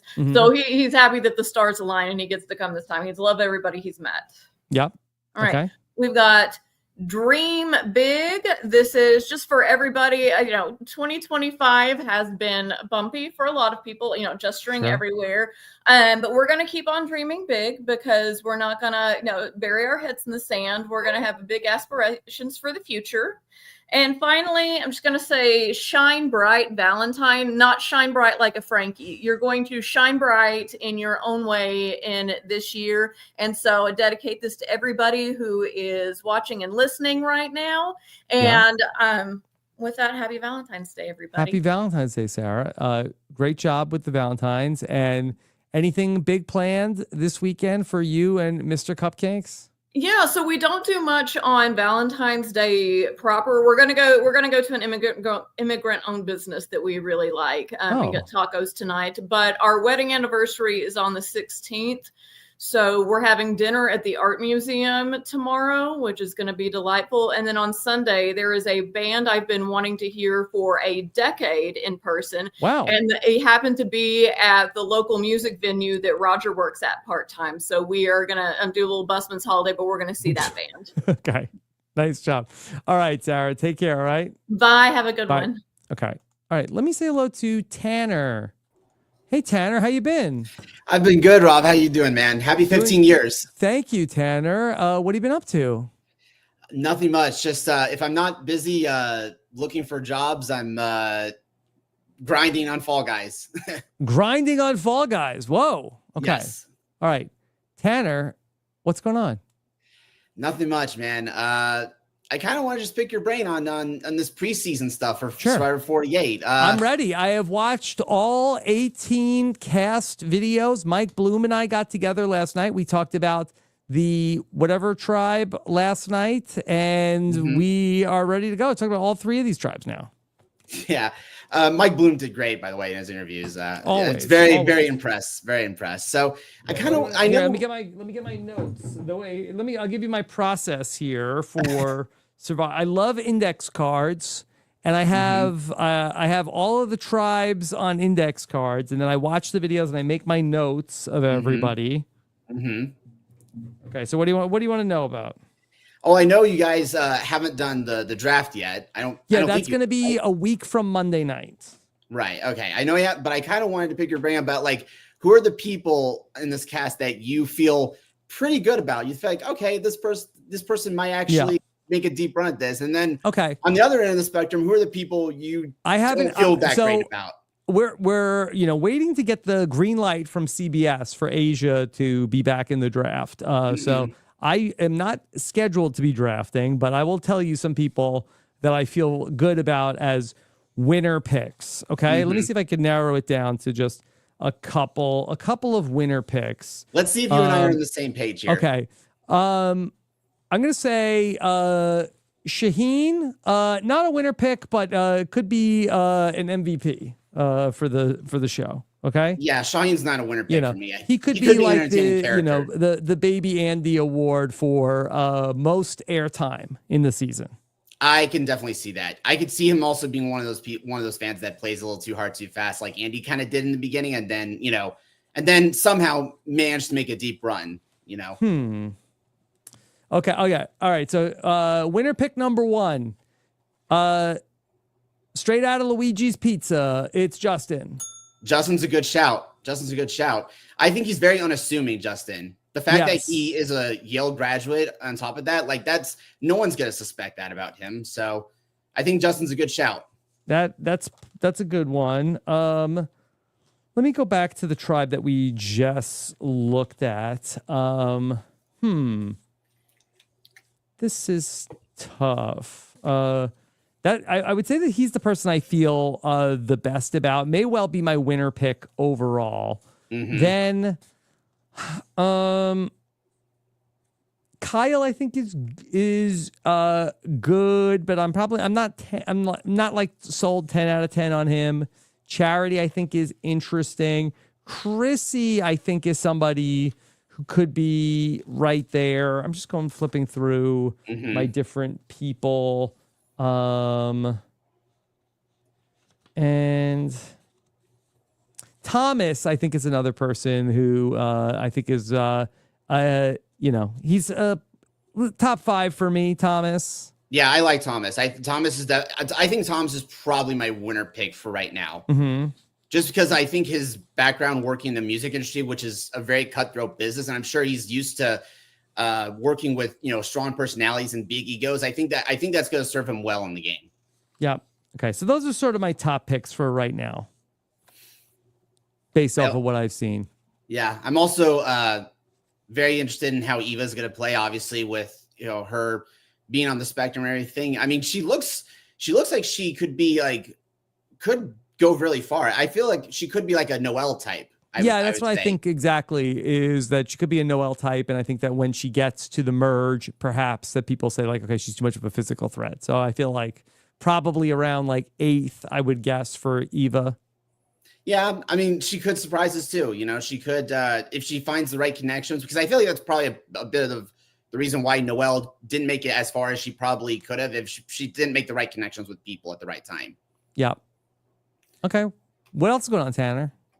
Nothing much. I mean, this is a bit of a shameless plug, but I'm going to, because, I play Fall Guys when I'm not, I'm with anything, but I'm going to start posting Fall Guys. Yes. I'm going to start posting gameplay videos on my YouTube channel very shortly. I'll tell Dominic and Anthony to check it out. Yeah. It's still working out the kinks. I'm not still trying to figure out how to best record these videos and, put myself out there. But, if anyone wants to check it out, just go to Tanner Petro at YouTube. Just type in Tanner. You think I knew what I was doing when I started this thing? I mean, did you even think you would make it past 15 years at this point? I definitely didn't think I would be doing it for 15 years when I started it. I didn't think I would be doing it for 15 days. You become like the Joe Rogan of reality TV. Okay. Well, don't tell too many people that, but I appreciate it, Tanner. Okay. Yeah, that's going to hit different for different people. I'm sure it does. I'm sure it will hit different. Some people are like, oh yeah, that's right. And then people are like, I'm unsubscribing. Okay. Yeah. All right. Well, Tanner, thank you so much. Okay. Yeah. Thank you, Match. I look forward to covering this season. Yeah. All right. Take care. All right. Take care. All right. Okay. All right. Let me say hi to Thundercats. Okay. Thundercats. And I kept you waiting too long last week. Thank you for bringing me up. I'm honestly here just to follow up on Catherine's math. The live stream was a hit. It was like fireworks. It was like being at a live watch party, but on the YouTube. It was Thundercats. I was sensing there was some they were meeting some resistance, and I got on Slack and I said, I don't care what we have to do. Make it happen. Give them a damn live stream. Yes, there were, I think, up to 406 people. Wow. Watching, chatting. I don't know if you've seen the stats, but the views on the video alone, it's like over 4,000. It's been just over a day. The views, I don't care so much about. I really just like hearing about the engagement and that people were, this is what we do, I would rather people be really excited about a thing that has 3,000 views than, something got 10,000 views and nobody cared. Yeah. Well, I mean, I was there and I've watched it twice, even though I was there live at the same time. It was so funny. It was so engaging. And I think what I loved the most about it was just, I'd be in these chats and comment streets pretty frequently. And it was just so nice to see so many people who I've names I've not seen before, just new people, new life. I would imagine there were new subscriptions and new people brought into just the world of doing a YouTube live chat stream. So I just wanted to circle back and just say it was electric. It was wonderful. So hey, I'm happy to hear it. I'm also thrilled to hear that we have that kind of engagement on something that's not Survivor or Big Brother or The Traitors. Like I really, it's sometimes it's hard. People, they love like the core reality shows. And sometimes, we do a lot of other stuff, and sometimes the other stuff on the menu doesn't get the love that like the, classics tend to get. So it makes me very happy. And it's a testament to what Asia and Jason have done with Married at First Sight and the Facebook group that they built in the community, because I point to them all the time with the other podcasters of like, this is the shining example of people that took, like we took this from zero. Like there was in all the years before we started doing that, it wasn't like that there was a clamoring for Married at First Sight. It was Asia's vision. She was the one that was always pushing for this. And, okay, here, take it. And then they did something with it. And that's not always how it goes. Yeah, I mean, and looking at all the like RHAP lore stuff and the 1+1+1, that's how this feels to me. Just very like small baby steps of a thing that is like to me now so huge and such community. Yeah, and I think that when you talk about that, and you have 406 people in the chat, like I bet out of that 406 people, if I showed up, that there would be a substantial people that would be like, "Who is this?" And I think that's great. Yeah, I'm happy. Yeah, and I just my plea to like any other of the like fine mess curators that we have on here, like Chappelle, Kirsten and Sasha and everybody who loves mess. Y'all, this is the best season, best episodes. Even if you only watch this week's episode, you're such an evangelist for maths. Yeah, look, success rate horrible. Number of seasons that were like way too long, almost all of them. But like this is truly the best. So if I'm gonna take your support as a green light for future live recaps, because it was just so good. My only advice though would be, and I don't know what time, when does the show actually air? The show airs Wednesday? Tuesdays from like 8 to 10. Yeah, I feel like that Tuesday night is a good night to do live stuff. Wednesday night, we get into the we're entering Survivor territory. Yeah, but Tuesdays, I mean, we can make that happen. Tuesday is very doable. Well, that's all I got. Yeah. Okay. All right, Thundercats. Thank you so much. Okay. All right. Bye. All right. Let me say hello to Tommy. Hey, Tommy, how are you? I'm doing well. How about you? Good. Here, I'll make you put in the big box. We can see you. Okay, with the Sabrina Carpenter shirt. My son Dominic would be very excited. Oh, did he? I got this one. I saw her a couple months ago, and she was very good. So the new album, deluxe album out today. Okay. But yeah. So I've been wanting to talk. So I've been trying to call in for a couple weeks, but just stuff has been coming in. But I've been wanting to talk about Dondi because I just got into it. I watched all the first season end of last year. And it's been, I really like, I didn't think I would like it that much because you hear Deal or No Deal and you're like, what is that? But like, it's really good. I've loved it. I think they should just change the name of the show to Dondi next season. Honestly. A few weeks ago, for the Martin Luther King Jr. Day weekend, a couple of friends and I, we got together, and none of them are like really big reality TV people. So one of them does like the Dondi and Peacock. So we showed like the whole group, a bunch of the Traitors and Dondi, and they are like all in on Dondi. They like love it. They're like beating me like one episode, and I'm like, I haven't seen it yet. I haven't gotten there yet, guys. Can we slow down? So it's been really good. I don't know if we talk much about, but I don't know if I hope they do future seasons, but if they do for season 3, I would love to see Big Brother cast. I would love to see if they could get, I feel like Janelle or Rachel would be fun. I just feel if they won it, like if there's someone they hated, like could you imagine like if the friendship and was there with Janelle and she like won the showcase and was trying to. So you want like rivals in Dondi? You want to build in some story? Yes, that would be but like just imagine them. But yeah, like Janelle, I feel if there was someone she hated, like and she like won the showcase and sent them home, that would be really good TV. Yeah.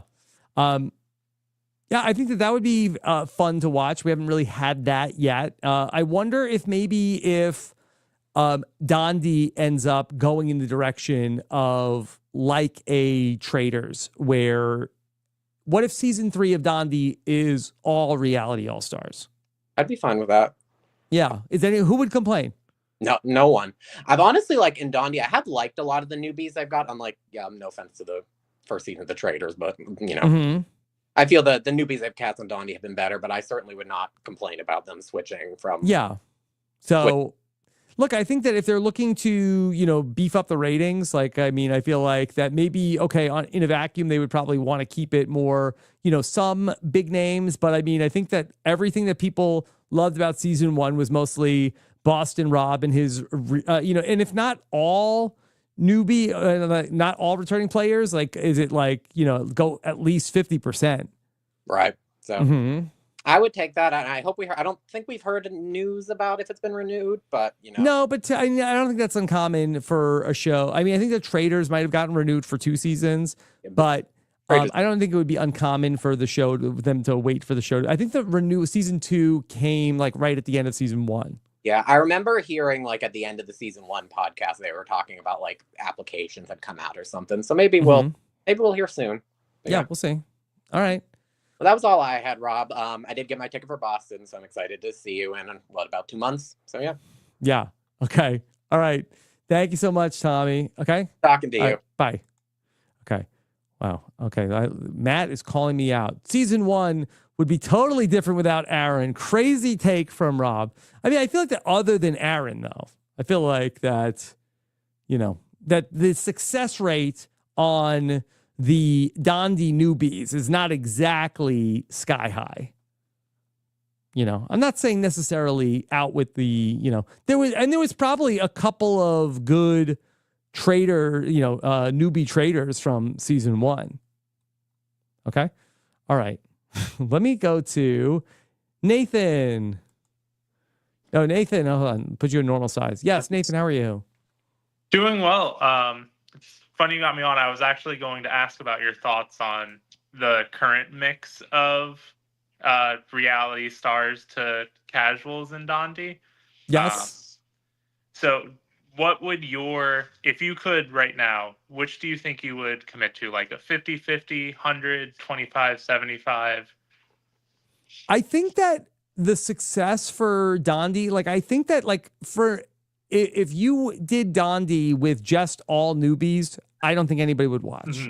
Yeah. So I think if the thing that people like about Dondi is the reality all-stars that are making drama, and like, I don't know, like, it's a little bit like fans versus favorites, where it's sort of like, okay, here are your faves, and then they need people to dunk on. But I kind of feel like that, the reality all-stars are going to bring you the drama. I just don't know how many more legends you necessarily have to bring out there. But, you're telling me, you couldn't cast like a bunch of crazy people like that are coming back for Dondi season 3. I think people would be excited. Yeah, I think I go more on maybe add like 2 more than we have now. I kind of like seeing, especially getting Parvy and Dr. Will to go one-on-one. I think that just really makes it a fun, like, seeing what they can do, and you don't have to get worried, like, oh, who cares that CK might go home this week? What is Parvy and Dr. Will like? But if they were to team up, and I think without Dr. Will, I would not have had this take because it would have just been a steamroll. Yeah. So, yeah, without Dr. Will there, I think it might have got boring on Dondi. Yeah, and to your point, I don't think I would have watched because I love Parvati, but she's got plenty of shows. Dr. Will is really the one packing the punch for me. An article came across my desk of how the Dr. Will effect has made Dondi viewership skyrocket. Oh, yeah, well, I'm part of it. Yeah. Okay. And I don't know if this was written by AI, but, Yeah, par for the course with a lot of the online news. Yeah. Okay. I think they interviewed Dr. Will for this article. I think his runtime was a little less than what he gave you. I think so. It was a written interview. Okay. But they say that the Dr. Will bump, that the ratings went up 35% in episode 5 and 21% in episode 6. Okay. So hopefully they can keep the momentum going through this cliffhanger. Yeah, right around the time we did our big interview with Dr. Will. Yeah. So really help out there. Yeah, I mean, we'll see. Yeah. Nathan. Well, all right. Anything else going on? One other small Dondi question. If you were on the show, how much like percentage points better than 50-50 would it take you to abandon your case? I think it comes down to how far along you are. I think that when you there's like 9 cases left, like even if you have like 75%, I think you just keep going. I think that like you really get down to like when there's like 6 cases, I think like I don't think you ever take the first offer. Mm-hmm. I also mean though, just like, let's say at the end you're told like, oh, we'll give you 51% odds if you abandon your favorite case. Like, how superstitious do you think you are with this? I don't think I would. I mean, 51% would be, almost impossible to do. But, I think you could get to like where it's like a, 60%. I think that maybe you take the deal there. I think if you get it over 60 and there's only like 5 or 6 cases left. Mm-hmm. No, that's definitely fair. I don't know if I'd be able to like live with myself, no matter how small the odds are, like knowing I switched. So I think I would just take it no matter what. Yeah. But this has been something like with Dondi especially, I think you are right in that you need really good odds to want to switch in general because the 2 sides of the board are so drastically different that I don't know the banker's full formula, but I don't think it's ever going to leave that spot. Like, I think it's always squarely in the middle. I haven't done like my retrospective to test this out, but I think it's worth looking into. Okay. All right. So. Well, Nathan, thank you for the call. No problem. Thanks for having me. All right, take care. Bye. Okay. Let me say hello to Colleen. Okay. Colleen, you were in the car. You stayed with us. You got home.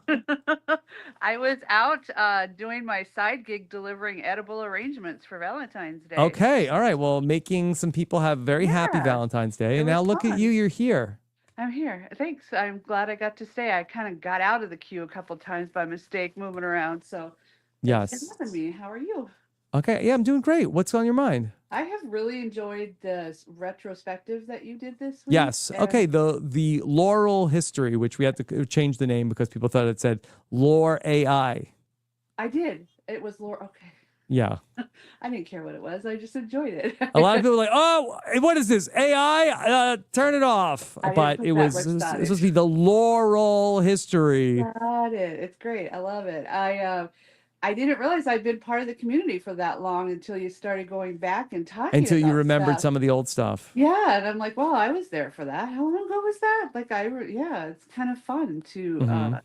Taryn is the one that brought me in. Well, actually, I was a fan of yours from the beginning. I'm old, so Yes. I watched you in the Amazon and We're vintage. Colleen. Yes. Yes. Definitely. OGs. Yeah, OGs. I was a fan of yours, but Taryn, I've watched Big Brother since the get-go also, and he's such a treasure. He is such a treasure. He's the best at what he does. Nobody else can do it. Yeah. And just his age and his the way he's able, because I get so angry at stuff and just like, and he's just always so calm and non-judgmental and just tells the facts and you and him both, actually, I give you a lot of credit for that too. You're very good at maintaining that level of not having, not that you don't have an opinion, but you know what I'm trying to say. Well, I try to be fair. I try to be objective, and I do try to be fair. And I'm not perfect with that. I think that one of Taryn's best qualities is that the Big Brother live feeds, and we see this a lot on social media, that many people who watch as much Big Brother live feeds as Taryn, then at some point they break because they get jaded because they're watching something happen on the live feeds, and then there's a television show that comes up and it changes what happened. And I think for a lot of people, it's like they feel like they've been gaslit. Like, no, that is so not what happened. That I saw it with my own eyes, and like they're very ready to like just have a very emotional episode around that's not what happened. Yeah, and he's great. He does a great job. He's very even keel. Yeah, very even keel. I don't know how he does it. For such a young man, he's just Mhm. great. I really enjoy him. I enjoy all the content. I don't do dating shows, but the rest of the stuff I do. One of the things I wanted to bring up about what you talked about, I thought you would bring this up when you had talked to Jess about the Tough as Nails, which was Yes. such a pleasure during that time, is when Phil said to you guys, well, it's not like everybody remembers the names of all the Oh, tribes. yeah. Oh my We're God, like, that was so funny. And then he came back the next week and he's like, yeah, apparently you guys, yeah. my team told me that I'm an idiot. And oh my God, that was Mhm. just so much fun. To me, that like when I start thinking Yeah, I think it was about even like stuff he's to like, remember. I mean, it's not like people remember the name of the tribes that were on Right. season 22 of Survivor. I'm like, oh, you mean Right. Ometepe and Zapatera? Like, Yeah. And then that was hysterical alone. And then when he came back the next week and was like, yeah, my team schooled me on that comment. And it was just having him on, like Jess said, was so much fun. It was just great. he's just a really good sport and a very, Yeah. fun person, Phil. He is. I've enjoyed him since the beginning too. Again, Amazing Race since day one also. So it's been a lot of fun. For Rob Has a Podcast, I hate that people might be sleeping on News AF. I'm one of the ones that is in there every day or every week that you Yeah. guys are on there chatting. There's not a whole bunch of us on there live because of the timing, I think, but that is also another treasure of RHAP. Yeah, I do think. hear from people, a lot of people that aren't there live on News AF, but I always appreciate it because that's always the one that the team is pressuring to like, do we have to do News AF? I'm like, I'm telling you, people love it. People God, like yes. News AF. They're like, well, Yes. you like, we need you to do other things. Like, It was great. Yeah. I also really, I guess I have a lot to say. I didn't think I did. I really enjoyed your Will podcast, your Will interview. yeah, I what a was ride. a little verklempt for you because I know how much it meant to you to have that conversation and all the nice things that he said to you. That was really great to watch and listen to. And It was a career highlight for me. it was great. And you did such a good job. I have to, again, give you credit because that could not.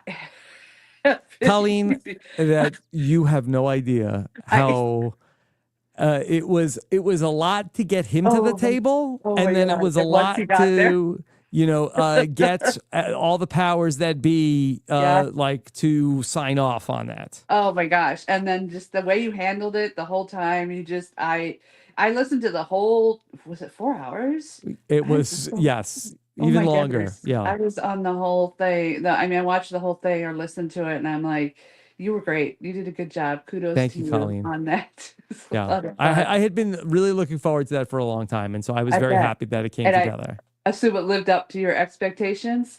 Well beyond my expectations. Great. Yeah. Yes. Good. And he definitely knows who you are. That was pretty impressive. That was Yeah.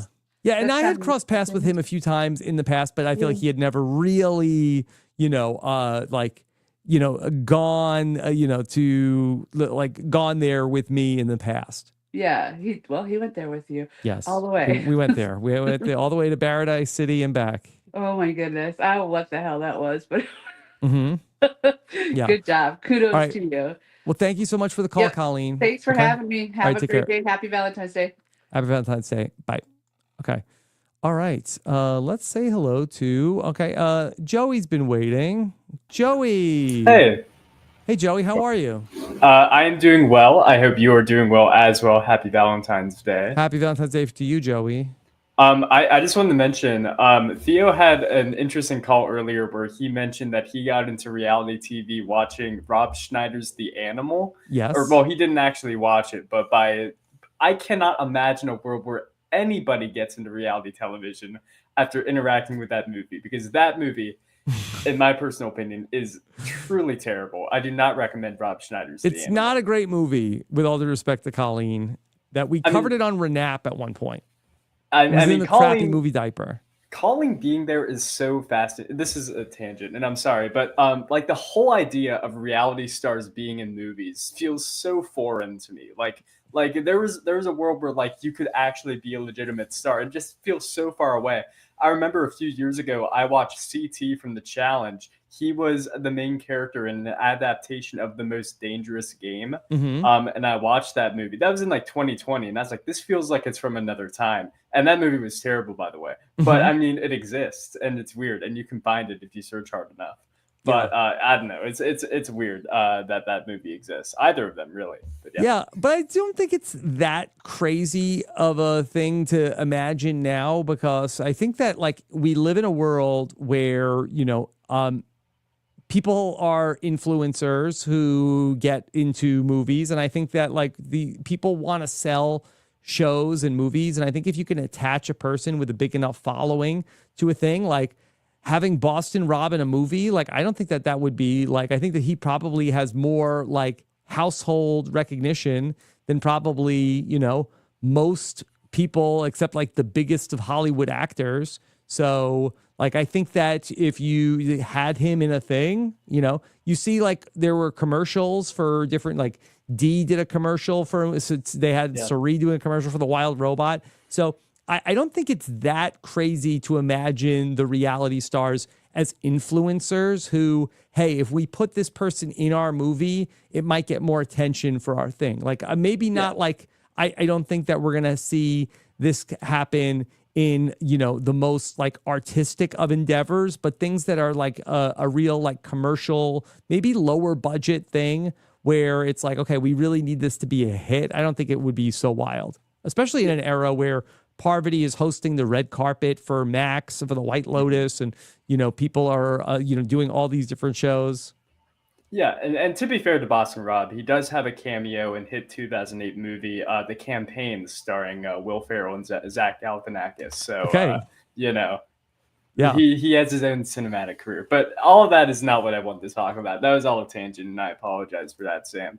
But I wanted to talk, actually, speaking of CT, I wanted to talk about the challenge. Yes, okay. Not my area of expertise, Joey, admittedly. Not mine either. Not mine either. And this is not really about the challenge. It's about the challenge, but it's not really about the challenge. So the challenge is doing casting right now for season 41. There are some people that are rumored to be on, but that's not really what I'm here to talk about. I think they're doing more than casting. I think that they left. I mean, but it's not confirmed everybody who's on the season yet is what I'm saying. But anyways, it really got me thinking about the challenge, and I've actually gone back and started rewatching some random seasons of the challenge from like 2005, 2006. And, you know, it is competition reality television, but it is so different from Survivor. It's really crazy. The episodes are 20 minutes and they're lightning quick.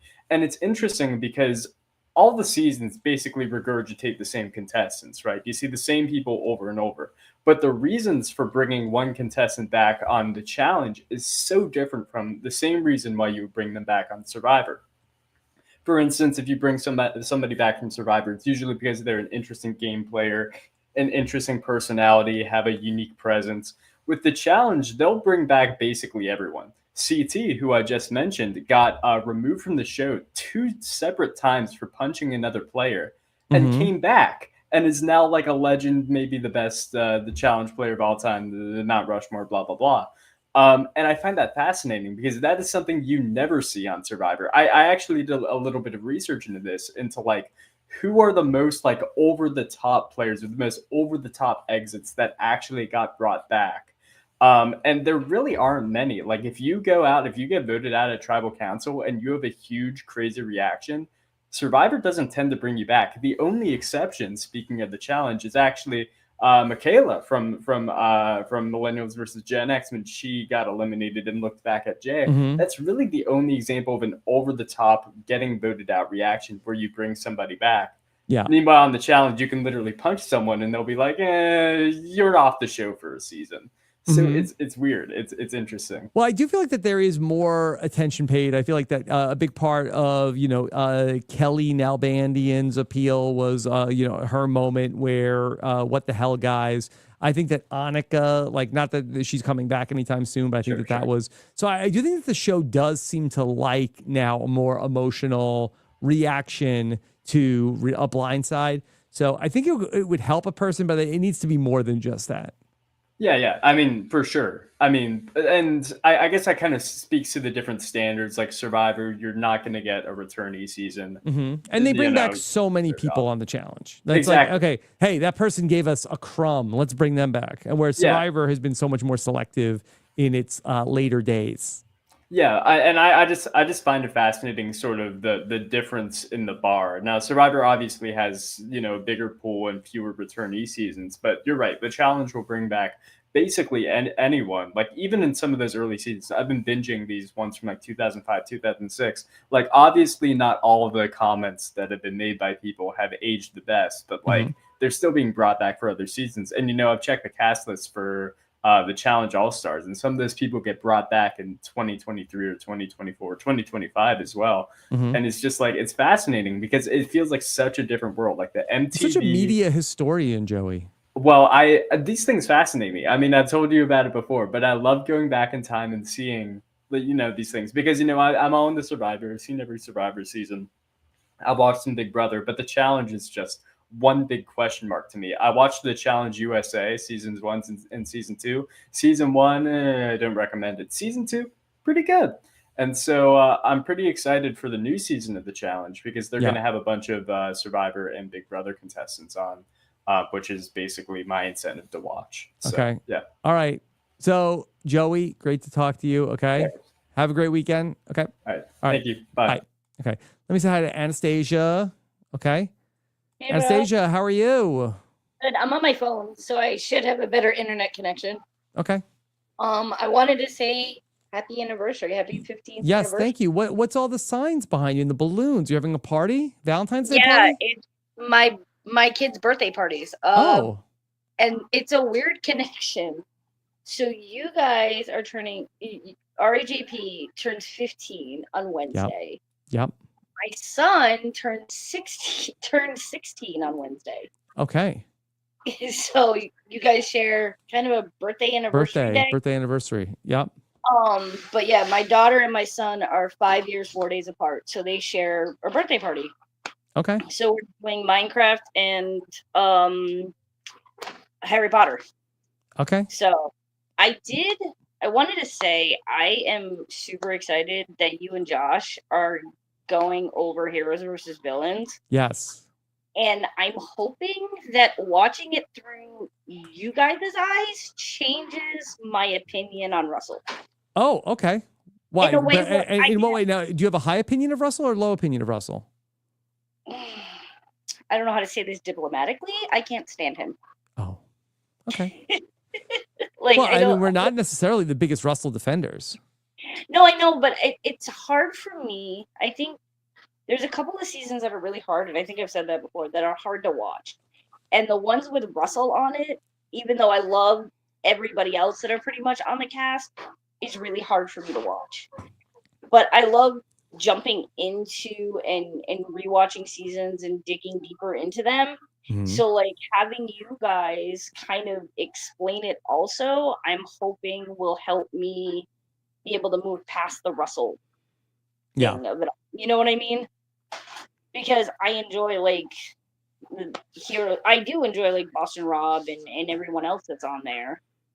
But I just find it funny when Josh said that it's kind of like the Quarter Quill. Now I'm like, I can't watch, like, I can't think of any returnee season and not see that.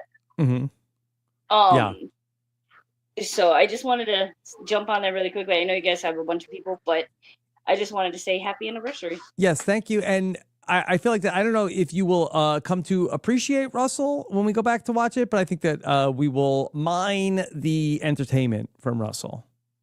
I find it, I mean, and I love Sandra and I love Rob and Ben, and I just feel like there's a line and Russell crosses that line. And so it's hard for me to watch him, and he's such a presence that I can't get past him to watch everybody else. You know what I mean? Yeah. So, but yeah, no, you were talking about how you're hoping people comment on it, and I love it. I love when you guys do Okay, it. well, good. I'm happy to hear it. And we decided to do it just for the patrons because I feel like that, the people that like told us about San Juan del Sur, they were like, we love this. This is my favorite podcast.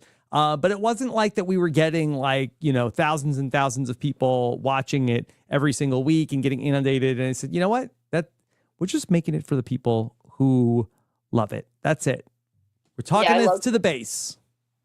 I wanted to really quickly tell you that the first time I watched RHAP was during you and Mike Bloom's wish list. Oh, for season 50. Yep, and me and my daughter. So you're new. Yeah, I've been going back, but it was like after watching that, and like my daughter voted, and one of our people actually made it through. Who was that? Angelina. Okay. It's a good pick. But I love it. I love the content. I love the community. Like, I love being able to talk about Survivor as much as I want to talk about Survivor. I don't know a lot of people that are as into reality TV as I am. Yeah.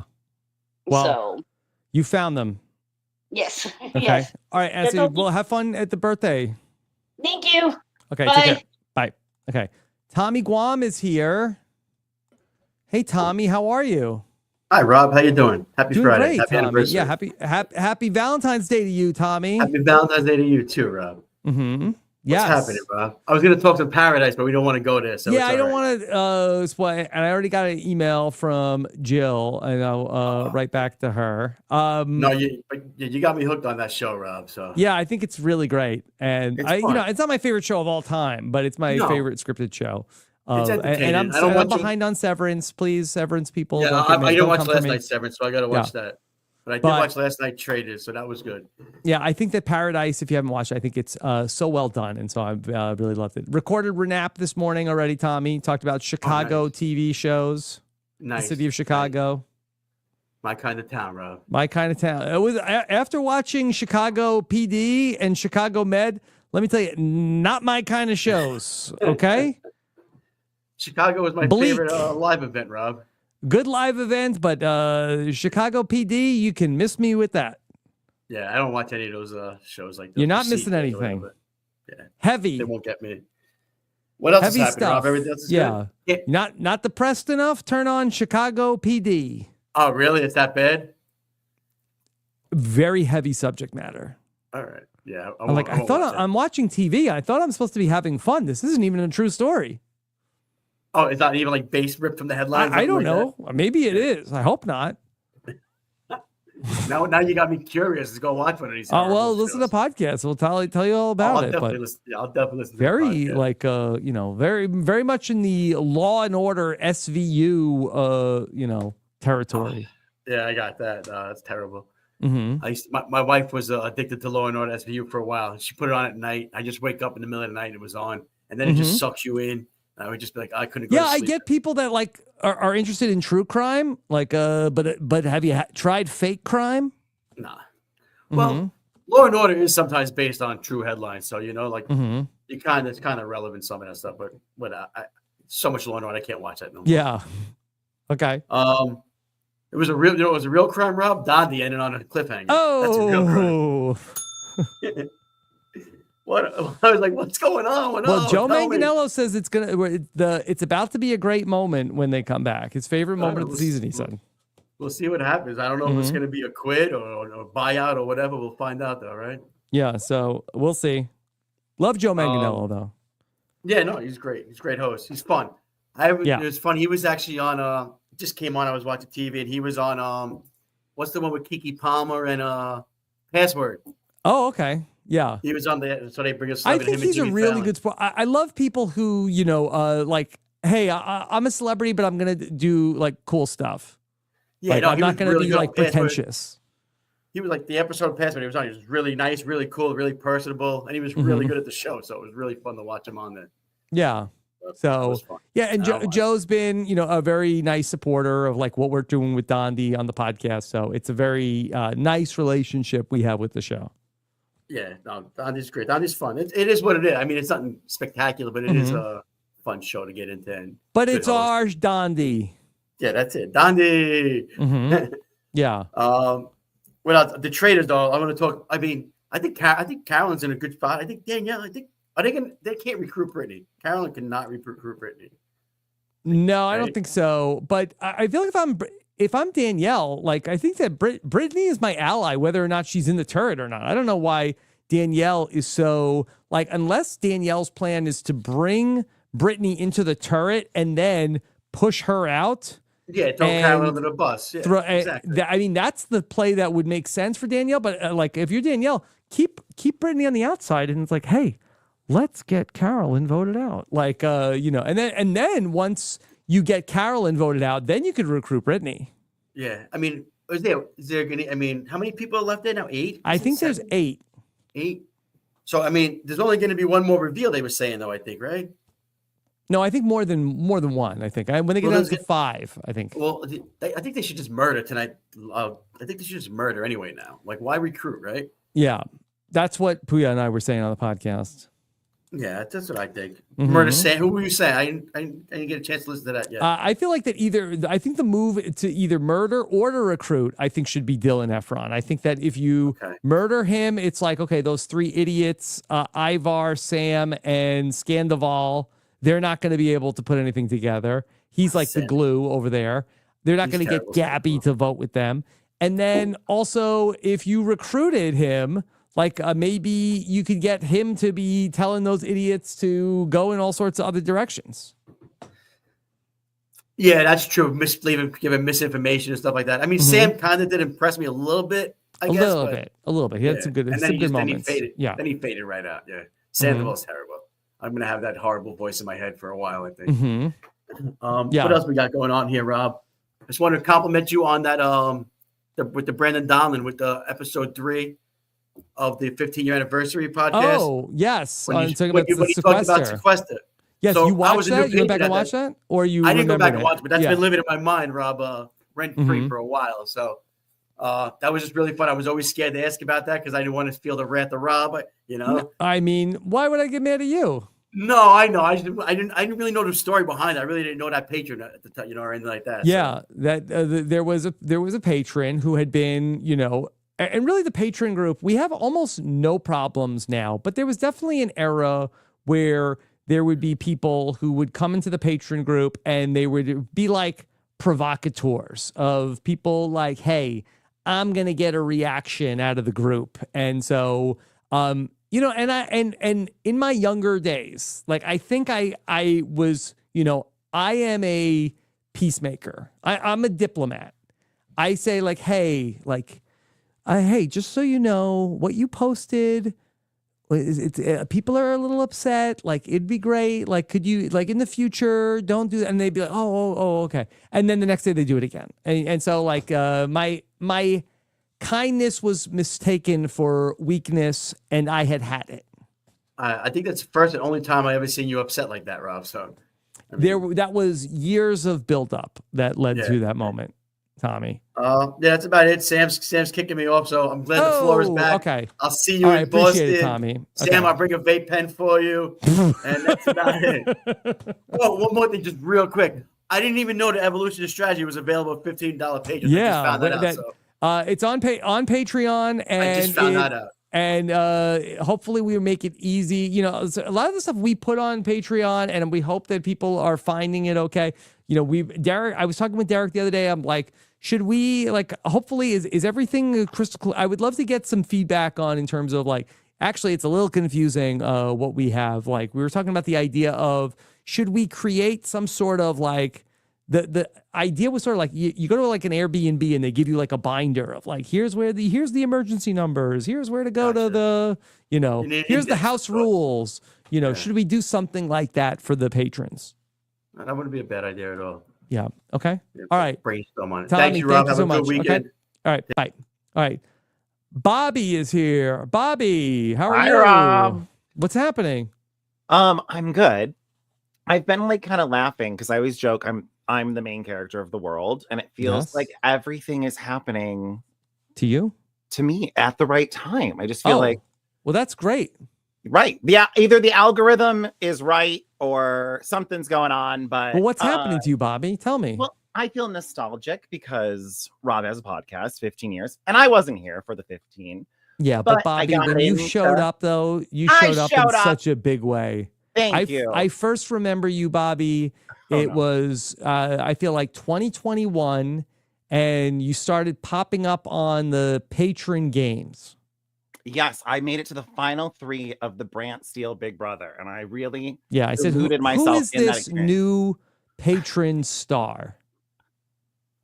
I got in deep. I got in hard. When I like something, I want to jump in. And so I've kind of been thinking about like how I got into reality television again, right? Because I watched basically through Heroes, Villains, Survivor, whatever that timeline is, through Big Brother 17 was like the cutoff of my reality TV. And I decided to listen to the episode 32, Big Brother 17. Rob is frustrated with the double eviction rant for the first time. Yes. And it's been built up because I got just recently watched it for the first time. Yesterday. Yesterday. Let's be honest. It was yesterday. And like at work, someone was pregnant, so it was their last day. And like the Traitors, I haven't been here since the Nikki boot on Traitors, and I'm here in defense of the Bambis. But to talk about it, I have heard about it because the reason I got into reality television was my friend Steven told me about Steve Moses. Yeah. Oh, for real? Yes. We play board games together. And he's like kind of shy. He's really private. He doesn't want to know. And I was like, what's the deal with this stuff? And so I heard about this, but I didn't really know what was said. And so I kind of never wanted to listen because I don't want to be mad at you. Yes. And I listened, it really wasn't that bad. It's funny to me now because it's like with hindsight, and Brett was there, he saw it. So but I got into Sequester like through all this stuff, and like because Audrey, and if any people are confused about this, this was famously the night that Steve in the double eviction, people were waiting for Steve Moses to make a big move, and then when he got Jackie out in the double eviction, right? And Johnny Mac also did something like didn't use the power of veto when he could. And because we get so hyped up of like the double eviction is happening. That's when people are going to make a big move. It's going to be crazy. Twins to win. But I always looked to that moment. And that's why, like, for me, Fabio. Sorry. Yes. And famously that night, in a moment of frustration, I said, Steve and Johnny Mac are losers. Losers. Plot twist. Yeah, and then Steve won the show, and that's the joke's on me. Yeah, the joke is on you again, and that's why I think I'm so fond in a hindsight of Jenna Maraska because whose birthday is tomorrow. Aquarius Queen, right? If there ever was one. But I feel so big on threat management, and that's kind of what I want to talk about Traitors, because Traitors is popping off at work. I've been begging people to watch reality shows. But the casual vibes of the people I work with are these himbos and Bambis, like that, and short, angry people. Like that's my clientele. Clowns, people. Every single person I work with could be cast on Dondi. Like that's how I feel. Like when I watch Dondi, I'm like, that's home. Sydney, that's a regular girl. That's a regular girl. So I felt like, in defense of Chriselle, is kind of how I felt this whole time. I thought we watched a lot of people really witness the power of reality television and social strategy games in this episode through the Nikki Boo. Like that tiny arc, I feel like it's really the Boston Rob show is the main character. I'm here to talk about the Shakespearean third plot that's going on with the clowns. Usually there's like the main love story, the second thing, and then in Shakespeare there's like the clowns. And that really, to me, are the no ones. And I'm a Ben believer. I actually have picked the 0 vote finalist in the new era as my winner pick nearly every single season. So I feel very familiar with these tertiary players, these Johnny Mac, Steve Moses, Jenna Maraskas. And so I feel like they're undercredited. Let's talk about them. Okay. And so I think real recognizes real. And I think Sam sees Carolyn because Sam also is underestimated.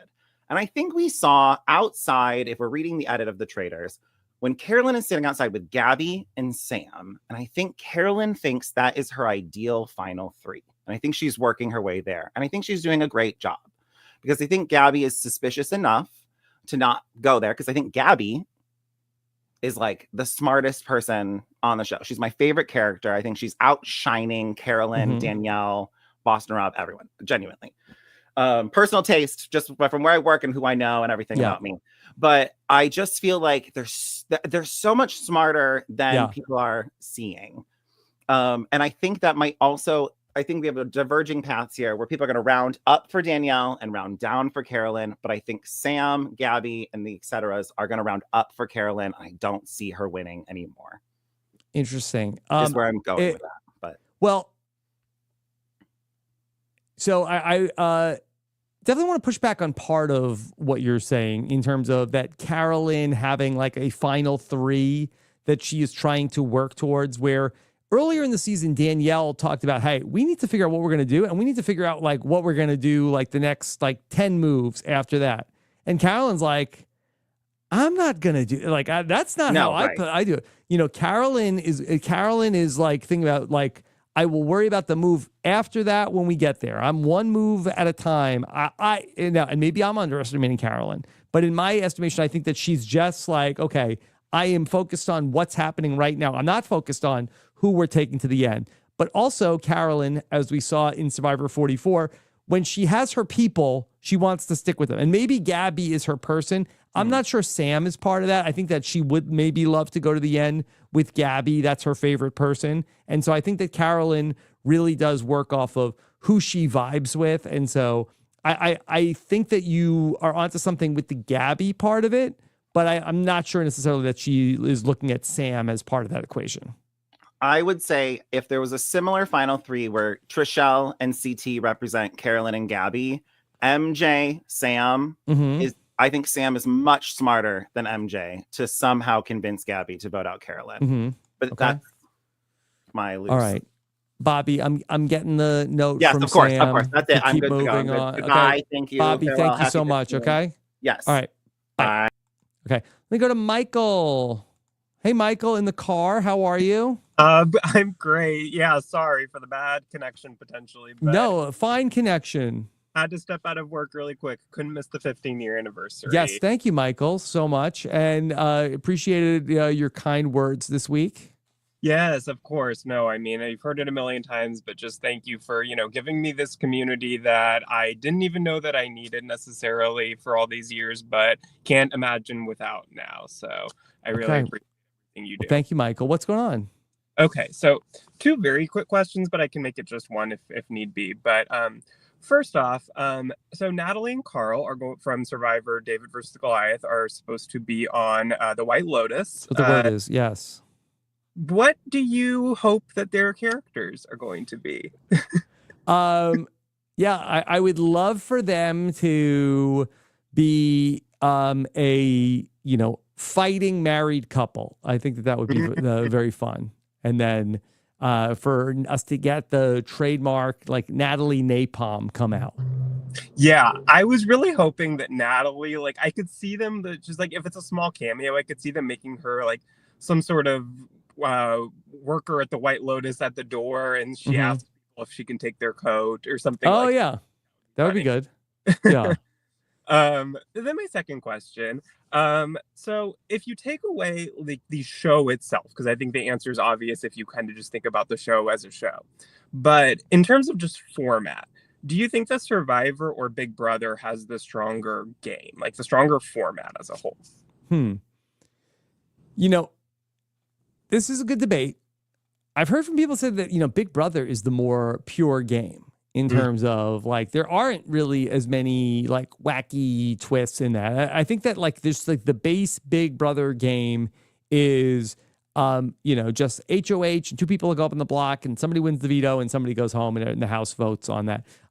There's probably like a purity to that in terms of just like the game. But I do think that Survivor is just, I guess, also in its purest form of 39 days and, tribal council every 3 days. I'll probably always side with Survivor, but I definitely see the point if people say that Big Brother is the better game.